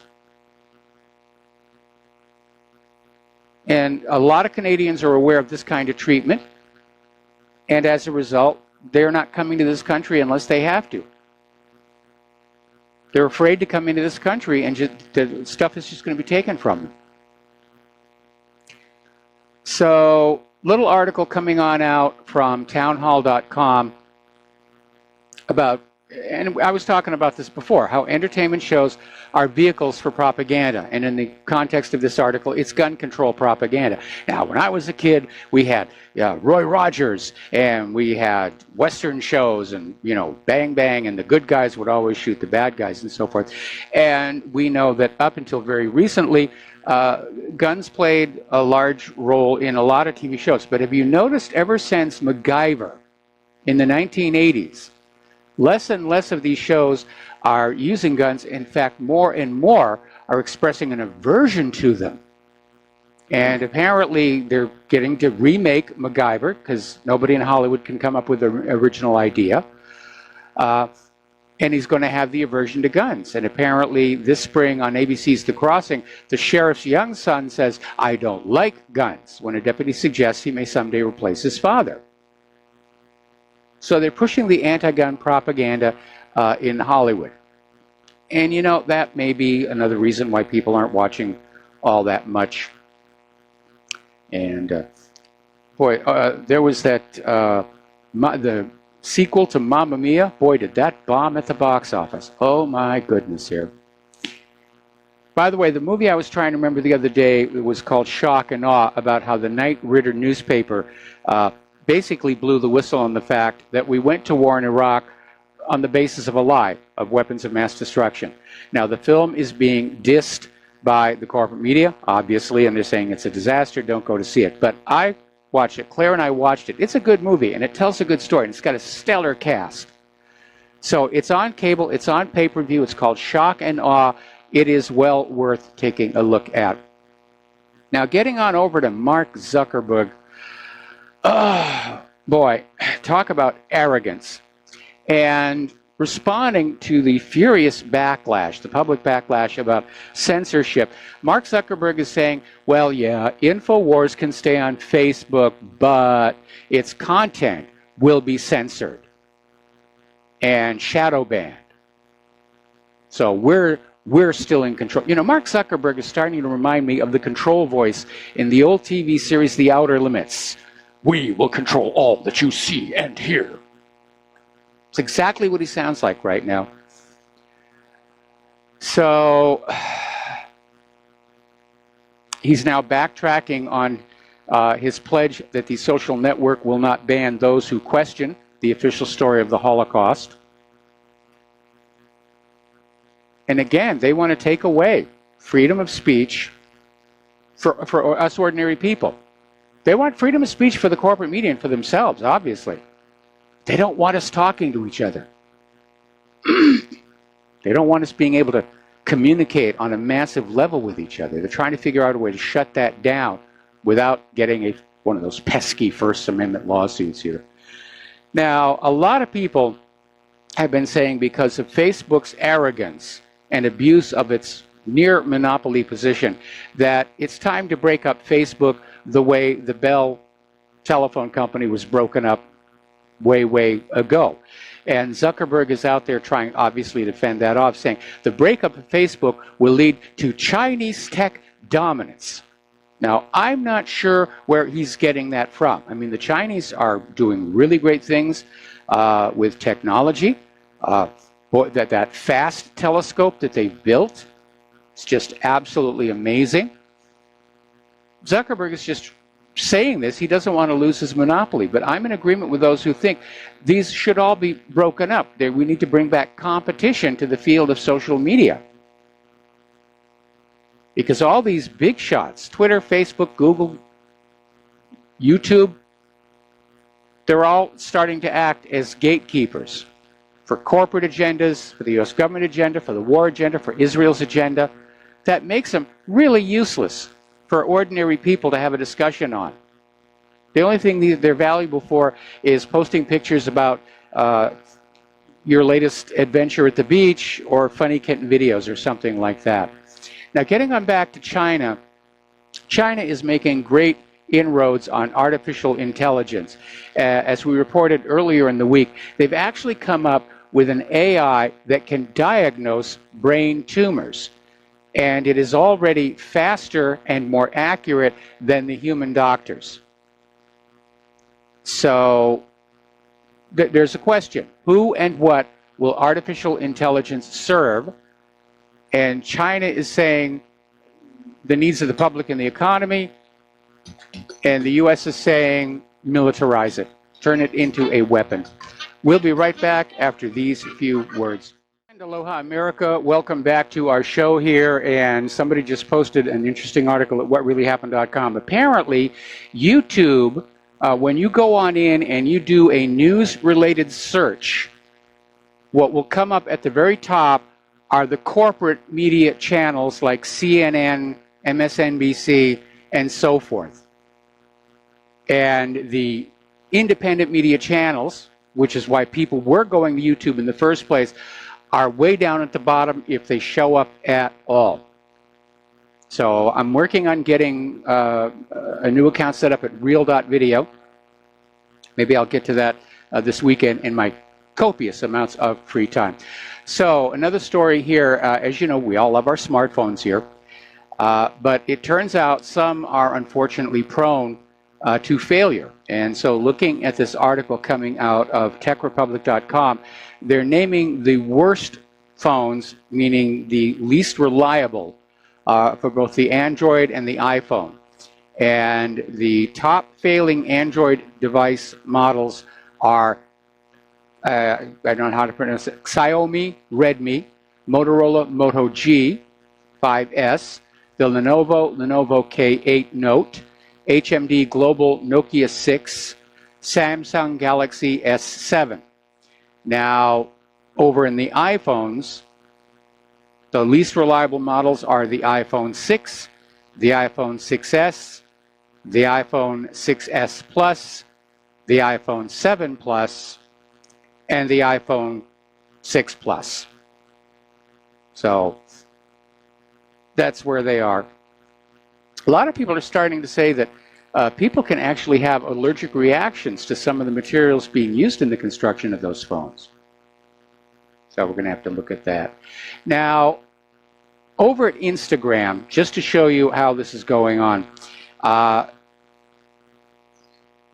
there was a meme put up that basically said it was an attack at Planned Parenthood, saying that Planned Parenthood killed more black lives in the last 2 weeks than were killed by an entire century of the Ku Klux Klan, which is factually correct, and Instagram took it down.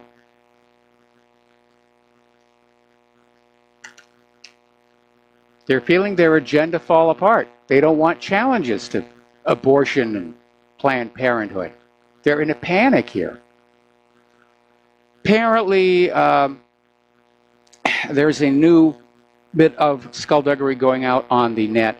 Apparently, hackers are breaking into, or have broken into, a Canadian healthcare provider and stolen patient and employee records, including medical histories, and are basically now contacting the patients to say that unless they are paid, they will leak their very sensitive medical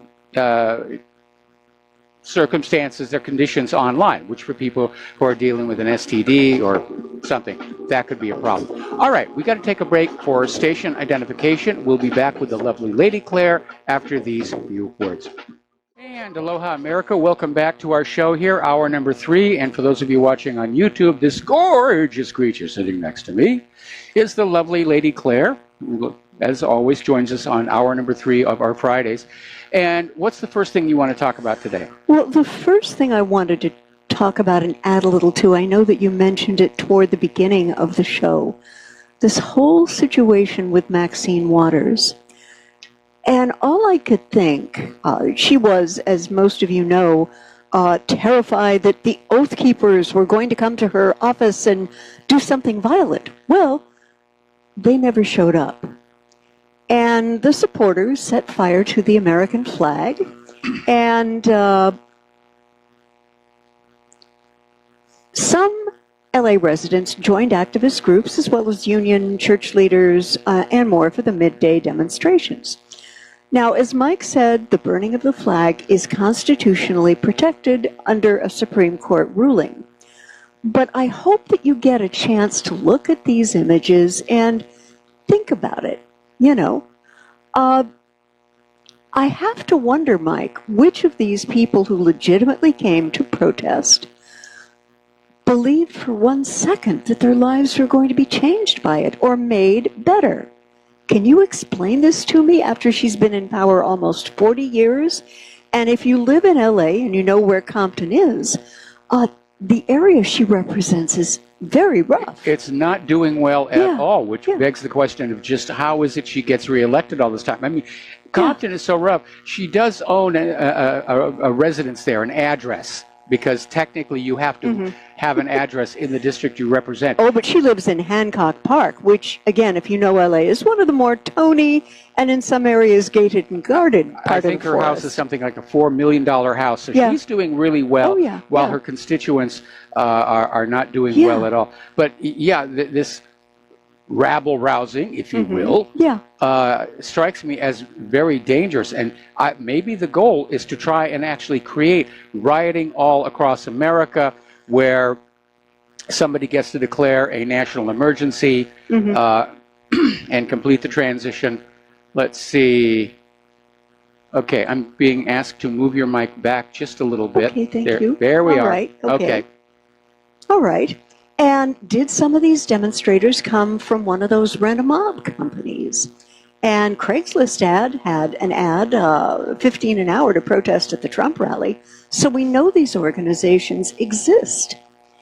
I wonder if this is what they're using to say we've got low unemployment. There's all these people who get to work for one day, you know, for this thing.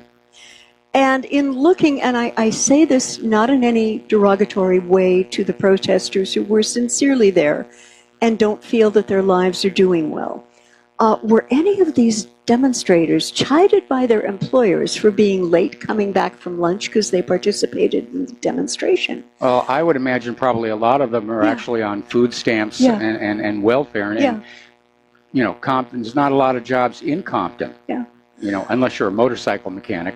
Probably.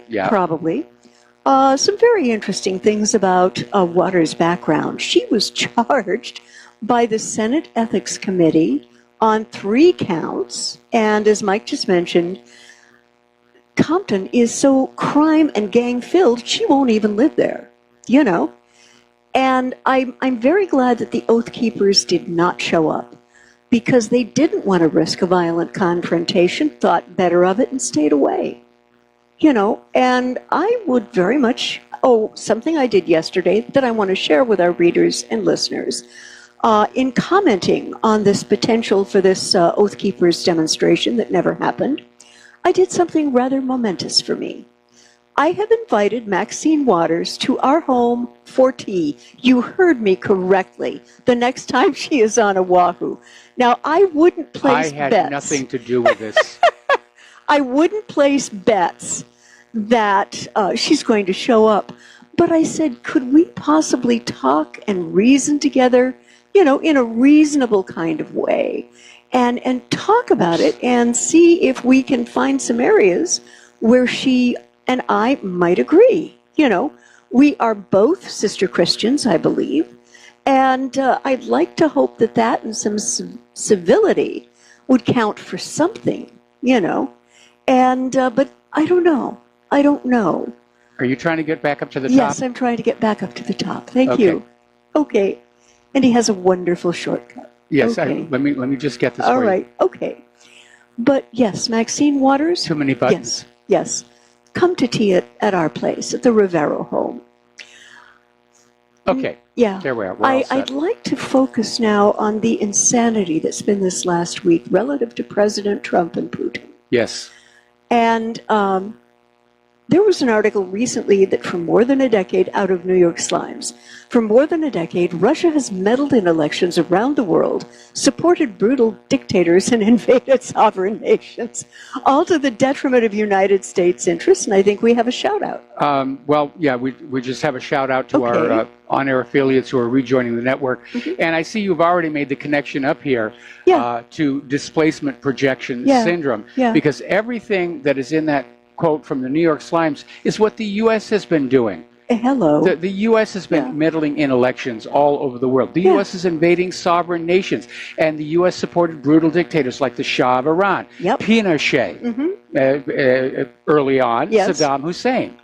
So, I mean, it's ridiculous for the New York Times to come on out with this and not understand. Americans will look at that and just laugh silly, saying, they're talking about us. Yeah, exactly. And there was another article that comes to us from globalresearch.ca. It's a Canadian outlet, and I encourage people to take a look at it. They have some very well-written and sober commentaries on the current state of geopolitics. And the article is titled, "Donald Trump was elected by Russia? Mass dementia in the Western establishment." You know, and it is a form of mental illness. And my response to this is that the liberal press and the liberals' response to the Helsinki summit would be hysterically funny were it not for the serious accusations that have been raised against President Trump to the point of labeling him a traitor for wanting to pursue a pathway toward building a better relationship with Russia rather than a pathway to war. And I have a comment about that because remember, shortly before he was assassinated, there were posters being put up all around Dallas, Texas, with John F. Kennedy's picture on there, basically calling him a traitor to the United States for refusing to confront the Soviet Union. So and it is getting very scary how many parallels there are right now. And to me, and from my perspective, Mike, the real traitors to this country are those aligned with the military-industrial complex who are doing everything in their power to convince my brother and sister Americans to perceive war as the only way for the U.S. government to achieve the geopolitical outcomes it wants, when there are other ways, innumerable other ways, to accomplish the U.S. government's goal. Well, you have to look at what are the real goals here. The major goal is to drag the world economy back under the hegemonic domination of the U.S. dollar. They want to go back to Bretton Woods. Another agenda clearly is because the U.S. is in decline, they want to make sure that Russia and China decline further and faster so that we can still say we're the greatest nation on earth even as we descend into squalor. The armaments industry wants to make more money. And of course, you've got Israel who wants Iran broken up and balkanized.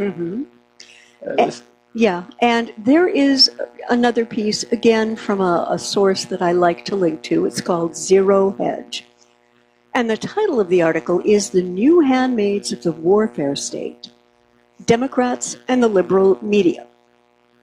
And it talks about the spending for the military industrial complex and the fact that the spending is going to ultimately cause a fiscal breakdown. There's no way to get around it, Mike. As it escalates and escalates. We're spending money on stuff which hopefully will never be used. But if it's used, most of it is used only once. And the money is just pouring into this gigantic maw over at the Pentagon. This sinkhole. And nothing that really benefits our nation, other than the money junkies over at the weapons factories, is coming back out. And it's mostly borrowed money because it's no coincidence that the size of the U.S. budget deficit is roughly the same size as the Defense Department budget, the military security budget.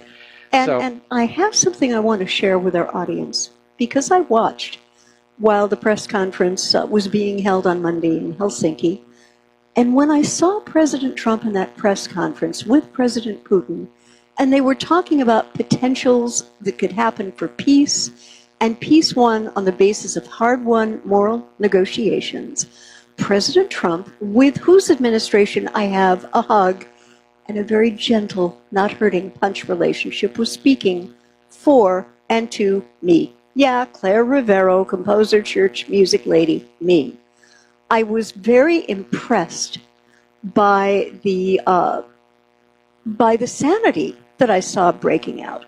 And I've got to tell you, Mike, I would believe that most sane Americans want peace achieved through intelligent negotiations rather than war. And a guy who hit it on the head from Daily Mail, Piers Morgan, with whom I agree sometimes and with whom I absolutely do not agree others, had a wonderful op-ed, and it said, whisper it, but despite his terrible week, Trump may be absolutely right to pursue this new bromance with Putin. Good. And I think he said what needed to be said. And there are, President Putin is no saint. We know this, okay? Well, we don't really know. We've never met him. No, but, probably not a saint. But I think the fact that these two gentlemen are starting to talk may herald some possibilities we didn't have before. Yeah, and but look how many people are trying to prevent that second meeting. Yeah. Chuck Schumer's out there. Leon Panetta's out there. I mean, Dan Coates, who chuckled with incredulity when the news was broken to him during a live interview by Andrea Mitchell. Yeah. And it shouldn't be sparking outrage. What I'd like to hope is that it's sparking some hope that maybe the numbers of wars and the reasons for wars, or justifications, if you will, are going to start to diminish because President Trump, love him or hate him, did something that required, let's say, male attributes of titanium that click. It did require that to even do this.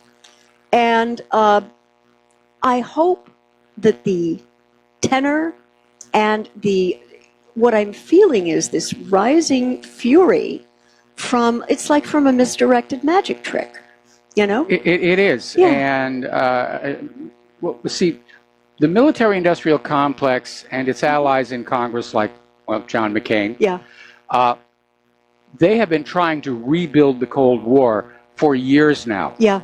I mean, when the Soviet Union collapsed and the original Cold War collapsed with it, the American people said, oh, wow, well, now we can take some of this money we've been spending on the military and we can spend it on our schools and roads and hospitals and things like that. And the military-industrial complex said, we can't allow that to happen. So we need a war. We need more wars here. We need another enemy here. Yeah. And so for the last few years now, Russia went from being a friend and a partner, member of the G8, everybody's doing business with it, good buddy, and all of a sudden the demonization began. Russia's doing this, Russia's doing that. Vladimir Putin passes gas in elevators, right, and whatever else they can think about it.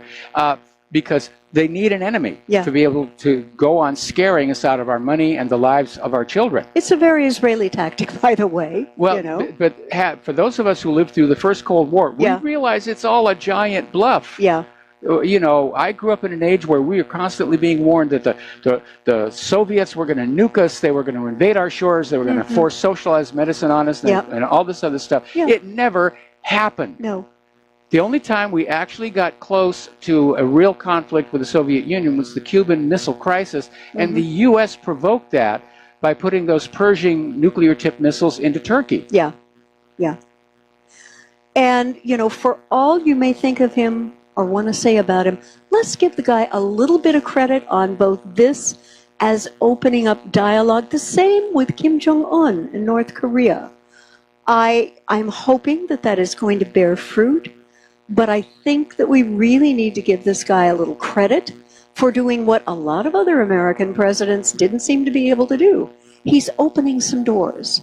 Well, that's definitely a good thing, but I hope his security is on their tiptoes because Trump just made a lot of enemies. And again, the parallels to what went down with Kennedy cannot be overlooked. Yeah, pretty frightening. It is very, very frightening. And apparently with Donald Trump, he's going to be inviting Putin to Washington this fall.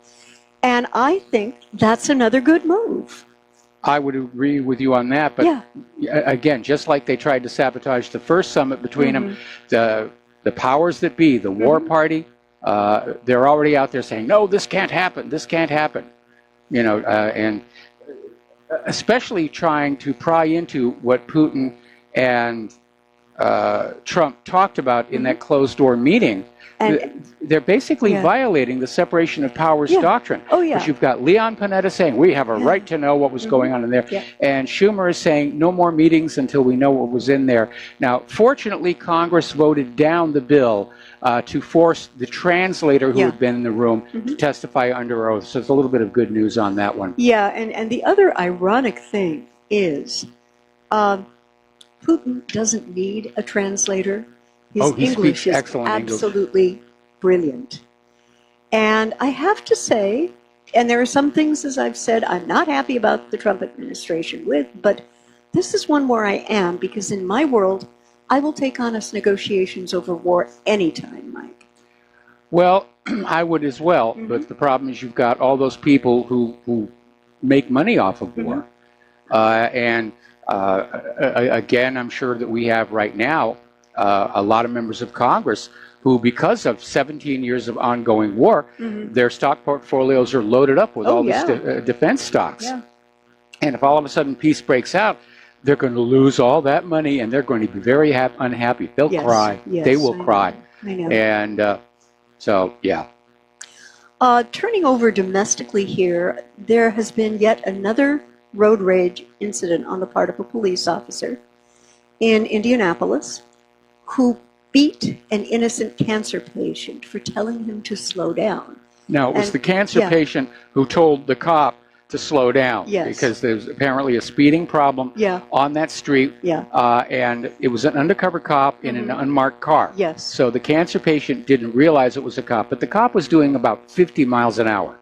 Yeah. We actually have the same problem on the road outside of our house. It's posted for 25. Everybody comes roaring down that hill. Well, we've got drag racers. Yeah, there are drag bike races out there early in the morning. Yeah. And so this cancer patient was just calling to the cop, saying, slow down, and the cop just beats him up. Yeah. Now, I have one gentleman I need to call out on this. Attorney General Jeff Sessions, white courtesy telephone, please. I would like this man to start telling the truth when he goes out to police officers association affairs, etc. The statistics bear out that there is no real war on the cops, but there are wars against Americans by our police officers. They're clearly out of control. Very few cops ever get punished for doing this sort of behavior. Yeah. We know that a lot of them are on these prescription antidepressants, which can, get in the way of impulse control. Oh, yeah. So it'll just pop into their head, I'm going to beat up this guy for telling me I shouldn't be speeding, even though I'm speeding. Yeah. And they just go with it.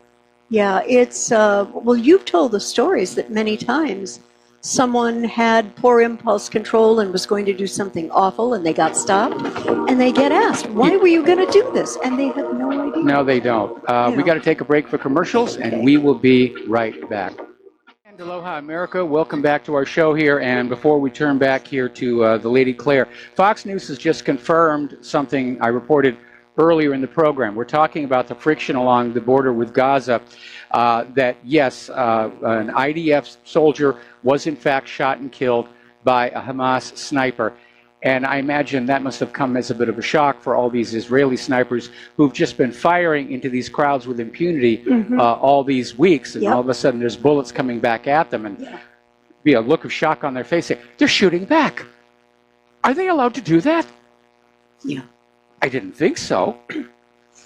I've got some more that I want to share with you on Israel a little later. All right, fine. But right now, and this comes to us from Blacklisted News, again, a site that I would recommend. While the rich are enjoying yachts that have tiny yachts inside them, an estimated 400,000 people in the U.S. are suffering under modern slavery. And apparently there's a new Gilded Age going on for the very rich. And this is a very interesting study. And it's according to the 2018 Global Slavery Index, published annually by the Walk Free Foundation. There are 40 million people worldwide living under such conditions, including 1 in 800 Americans. Let that number sink in a second. 1 in 800 Americans. Okay, now are they including the prison population? No. No. No. Okay. No. This is a really staggering statistic. And you have to think of places and areas where you've got, let's say, big tobacco, Yep. and the situations in which the people who are not legally documented are working. And yeah, I can see why that could be company store, slave type, poverty conditions. Yeah, it happens. And we also cannot forget how the U.S. citizens' love of cheap consumer products fuels these conditions in the countries that make them. Well, I have to speak here in defense of the U.S. consumer. Okay. I would prefer to go into a store and buy a high-quality product that I don't have to replace 6 months from now. Yeah. Even if it's more expensive and made here in America. Mm-hmm. It is these importers, the owners of the big box stores, who have arbitrarily decided we are not going to carry the high-quality merchandise. Okay. We're going to import the really inexpensive merchandise so that our profits go up, and so it will wear out in 6 months, and our customers have to buy the same thing over and over and over again. Yeah. It's not really the U.S. consumers. I think most people understand if you buy quality, you only have to buy it maybe once. Yeah. If you buy I agree with the that cheap point. thing, you're going to be replacing it every 6 months. Yeah. Want to go over to touch on a story that is breaking. Apparently, more evidence has been uncovered and shows that Obama was spying on Trump illegally as early as 2015. Apparently, in early June, the U.S. Senate released over 500 pages of information related to the Spygate scandal. Hidden in the information were unredacted Strzok page texts that show that the FBI initiated actions to insert multiple spies in the Trump campaign in December of 2015. And they weren't just spies. Yeah. Some of them were agent provocateurs that were trying to entrap and compromise Trump campaign officials. Yeah. And I am completely unsurprised at this development because President Obama has an industrial strength penchant for sneaky, as evidenced by his throwing more U.S. servicemen into the civil war in Yemen under his watch at the behest of the Saudi royal family and government, and with barely a yawn from the alleged U.S. press about it. And to this day, the U.S. prostitutes will not use the words war crimes to discuss the U.S. military's enabling of Saudi forces here, Mike. Okay, and I want to put out a little clarification. Okay, it's not a civil war in Yemen any more than it was a civil war over in Syria. It was an attempted overthrow of the government and replacement of the government, and there was a successful intervention in Yemen some years ago. And then the people of Yemen decided they didn't want to live under foreign puppet rule, so they kicked out the puppet rulers. Right. Much as the way the Iranians did in 1979. Right. Well, the U.S. can't have these provinces breaking free, and that's when they got together with the Saudis to go on in and we're going to just slap those Yemenis around until they learn to love their foreign puppet rulers. And that's what this is really all about. Yeah. It's not a civil war. It is an outside intervention attempting to basically bring the country under, we call it covert colonialism. I mean, the days when one country would invade another country and hoist their flag over the land, those are definitely gone. Yeah. But the idea of going on in and seizing control of the other country, that's still alive and well. And that's what is going on right now. And they create the illusion of a democracy and a free government, but it's really subservient to the United States. Yeah. And that's that's the new term of craft, covert colonialism. Yeah. Yeah, I would agree. Okay, we got to take another break here for commercials, and we will be right back. Aloha, America. Welcome back to our show here. And Claire, take it away. Okay. Michael touched on this a little bit earlier today, but I'd like to add some information. And I also have some questions for you on this. Apparently, Syria's Assad is set to recover Golan Frontier as surrender deal agreed.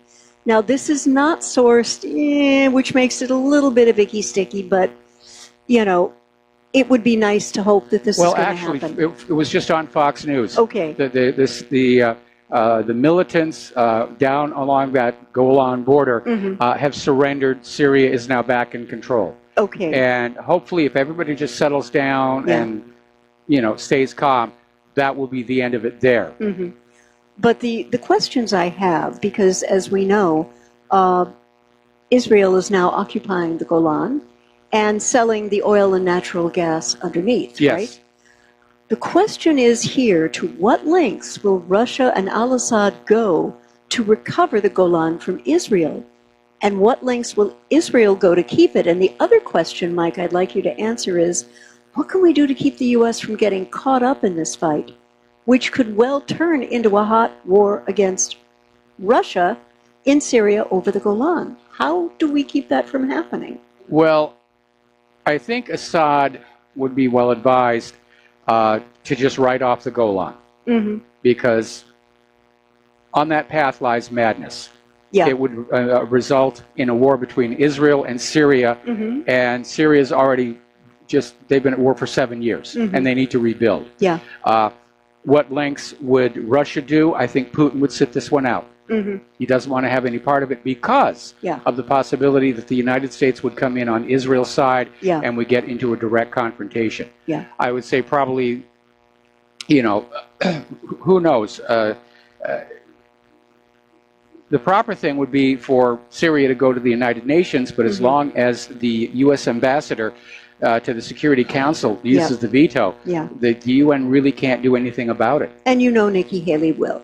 Yeah, absolutely. No, nobody gets to be U.S. ambassador to the United Nations without absolutely pledging to veto any motions critical of Israel. That's in the job description.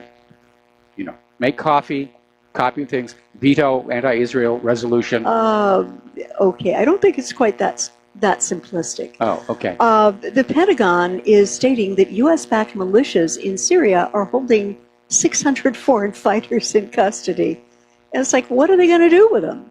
And apparently they're in SDF custody, and there doesn't seem to be a plan to repatriate these guys. When they say foreign fighters, where are they from? They're from 40 are from Russia, with about a dozen from Germany and France, respectively. And there has been, there are real questions. And SecDef Mattis has said that the countries of origin need to take responsibility for them. And I would say, respectfully, SecDef Mattis, no. The countries of origin did not encourage these men to fight the duly elected Syrian government and the militaries. The U.S. did that. And so if political resolutions between these militia and the Syrian government can be facilitated, so much the better. I would like to hope that the militias who were armed and trained and funded by the U.S.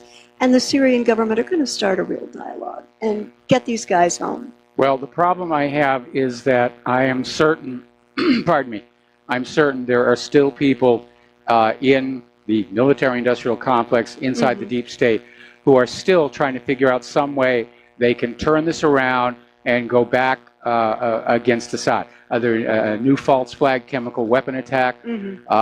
I noticed that they're evacuating the white helmets. They get to go home and retire on, I'm sure, what will be a very nice, healthy stipend for their services rendered. But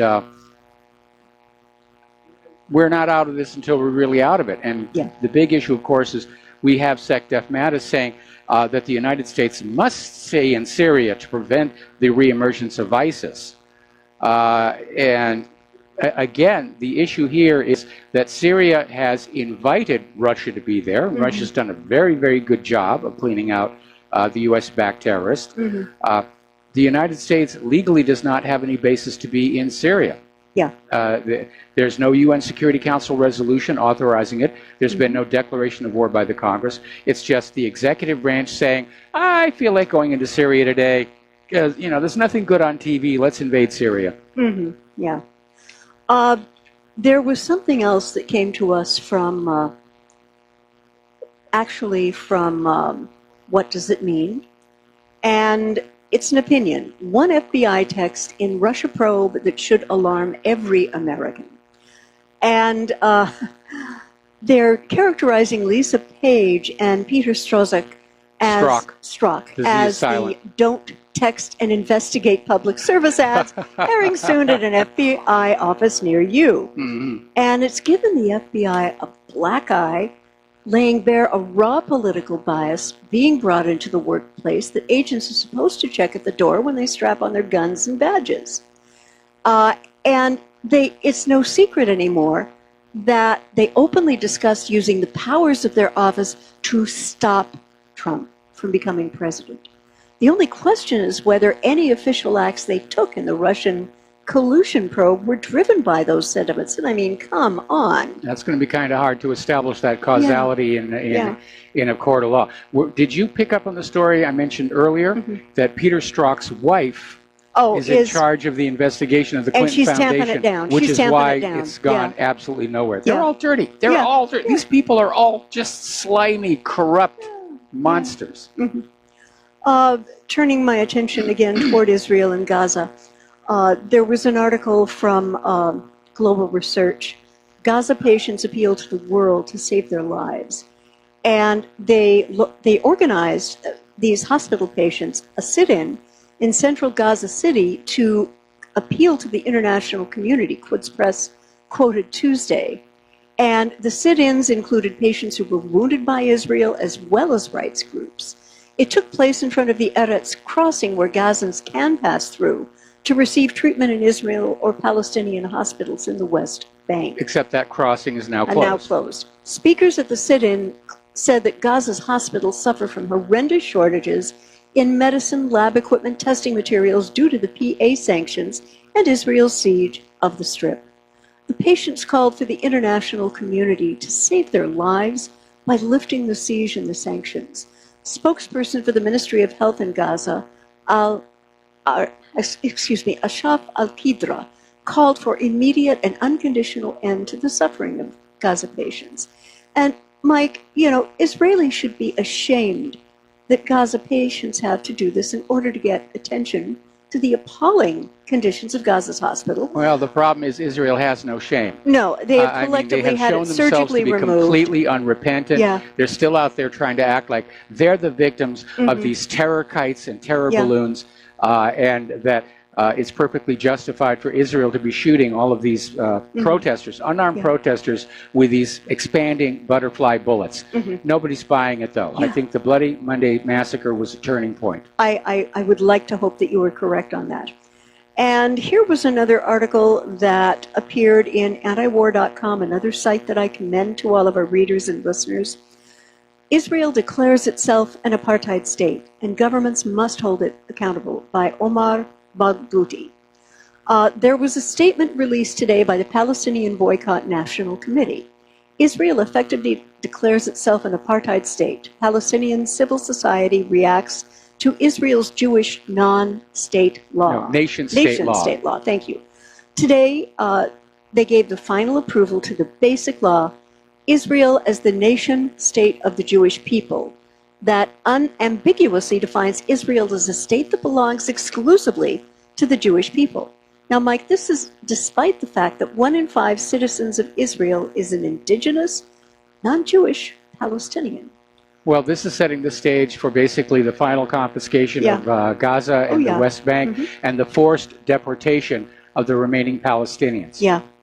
And Adalah, which is a leading Palestinian human rights organization in Israel, describes how the law affirms the principle of apartheid in housing, land, and citizenship. It concludes by saying that this law constitutionally sanctions institutionalized discrimination. And Najwan Berekta, a Palestinian citizen of Israel, reacted, "This is why the world, both individuals and governments, need to move forward with the BDS movement just as quickly as possible. Economics is a language the Israeli people and government understand very clearly." And I would say that that is absolutely correct. Yeah, and that's why Israel is trying to get their subservient governments around the world, including ours, to pass laws outlawing support for the boycott, divestment, sanctions movement, even though boycotts are a recognized form of nonviolent, peaceful protest protected by the First Amendment. Yeah. But then Israel hates that First Amendment. Oh, they want that one to go away. Oh, yeah, definitely, definitely. I'd like to hop over to Iraq for a moment. And cleric Muqtada al-Sadr, remember this guy? Yep. All right. He was the gentleman who made sure that the Americans got out of Iraq the first time, exactly to the time and date of the SOFA agreement there.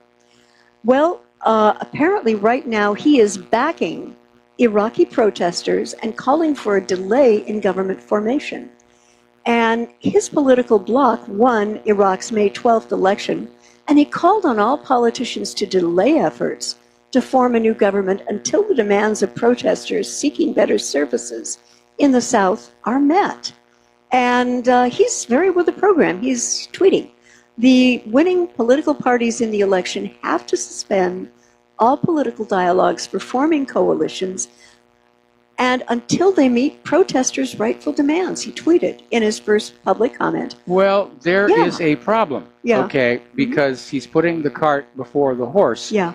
They've got to come together and form the government before they can start to address the needs of the protesters. I think we're looking at possibly a bad translation where Muqtada al-Sadr basically was saying we've got to put aside the partisan bickering. Okay. And just get together and get the job done. That would make a lot more sense. Yeah, definitely, definitely.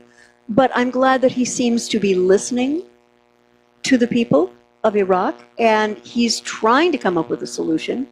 It's a lot better than what they've had so far. You want to back up just a little bit? There was a comment there I wanted to respond to. Okay. Where it said, Iraqi protesters blame bad government, bad roads, bad people. Yes. Well, let's not forget that Iraq was a rather beautiful country until the United States went on in and just messed everything up. I agree. Bopping back over to Israel, Israel's defense minister says a large and painful military operation set for Gaza. It's already underway. Yeah. It's underway. Yeah. And all signs are currently pointing toward a broader outbreak of fighting. As in the new comments, the Israeli defense minister is preparing the public for, again, the quote, a large and painful military operation to come. In Israel, officials and media have referred to this latest flare-up as the biggest attack since Operation Protective Edge in 2014. And now Defense Minister Lieberman is warning that Israel is prepared to go to war if Gazans don't cease releasing incendiary kites and balloons in an attempt to set communities and farmlands in southern Israel ablaze. Well, you know, I have this idea. I'll bet you if Israel stopped gunning down unarmed protesters, the Gazans would stop sending the balloons and the kites. Probably. I think that's a great idea. Yeah, I think that would be a really good idea. But, you know, Israel seems to have this idea that they can go and just shoot anybody that they want, and if they dare shoot back, oh my goodness, you're an anti-Semite, you're a Jew hater. What I'm getting out of this, expect an Israeli genocide of Gaza. I think Israel's going to take Gaza back. Yeah. And I've made that prediction all the way back when Ariel Sharon made that deal. We're going to get out of Gaza Strip, let the Palestinians have it, as long as you let us build the illegal settlements in the West Bank. And I predicted back then, once those settlements were realities on the ground, Israel would move to take back Gaza, and I think that's about what's to happen. Yeah, and the observation I'd share with our listeners and viewers is that while the U.S. is embroiled with faux Trumpophobic and Russiaphobic charges stemming from the Helsinki summit between Trump and Putin, Tel Aviv may think that this is possibly one of the best times for the IDF to simply bomb everything that moves in Gaza, including infants, women, and the medically fragile elderly, and figures Netanyahu can give his rationale for the genocide to Trump at a later point in time. And this has already been telegraphed. Yes. At the Israel Today, Israeli army told to prepare for a large-scale operation in Gaza. Yeah, they're going to go on in. Yeah. They're definitely going to go on in. How soon do you think? Well, they're going in now. Yeah. I mean, you know, they've sent in the warplanes. They already have the snipers along the fence. it seems like Israel can't go for more than 2.5, 3 years without pounding those people into the earth. Yeah. But I think this time they're just going to go for it completely and move on in, take over Gaza, execute Hamas, and everybody living in Gaza will be told to go live somewhere else. Where can they go? Because their Arab brothers and sisters are not taking them in, Mike. Well, you forget the Arab nations in the area have already taken in most of the displaced Palestinians from the creation of Israel. There are huge Palestinian refugee camps all over the Mideast. Yeah, and they're full. And they're full. Yeah, okay. And they're absolutely full. The people who are still in Gaza and the West Bank are the Palestinians who refuse to leave. Yeah, yeah. Would like to bob over to China and South Korea. And there was an article, I believe, from Zero Hedge. China and South Korea will displace the West as the world's innovation leaders by 2029. And the article goes on to state that unless the U.S. takes action now to improve its innovation and commercialization processes, it's going to lose its leading positions by all measures of innovation by 2029. And the outlook is similarly gloomy for the EU and the UK. And they predicted that East Asian countries, mainly China and South Korea, are set to race past their Western counterparts in patent grant numbers, patent quality growth, and return on R&D spending, among other metrics. And this was jointly produced by the Center for Advancing Innovation, CAI, and PatSnap, the Innovation Arms Race 2018. And well, this is what you get when your colleges are cranking out liberal snowflake art history majors instead of engineers and scientists. We have to take a commercial break here. Okay. We'll be right back. And aloha, America. Welcome back to our show here. And this attack on Trump, it's degenerated into a farce. Apparently, some petitioners in Washington, D.C. Have launched a petition to take away the liquor license from the Trump Hotel because he is a bad character. And I noticed earlier today Fox News was regurgitating that story about how Donald Trump may have had an affair with a Playboy playmate. And what healthy young man didn't dream of doing that growing up, be honest. And paid her off, and now they're saying there may be a recording. You know something? I don't care. I don't either. I really don't care. Yeah. And this bickering, this hysteria of trying to find something to harm Donald Trump, it's backflashing on the Democrats. They're hoisting with their own petard. Every time they continue forward with more of this politically correct nonsense or Russia or anything, their numbers go down. Their donations go down. They're burning out. They don't know when to quit, which has been a feature of liberalism pretty much all along. Yeah. But it is, and it's embarrassing to me as an American citizen to have the world watching how our government is behaving now. It is embarrassing. Yeah. It really is. Okay, so you got another story here? Yeah, I do.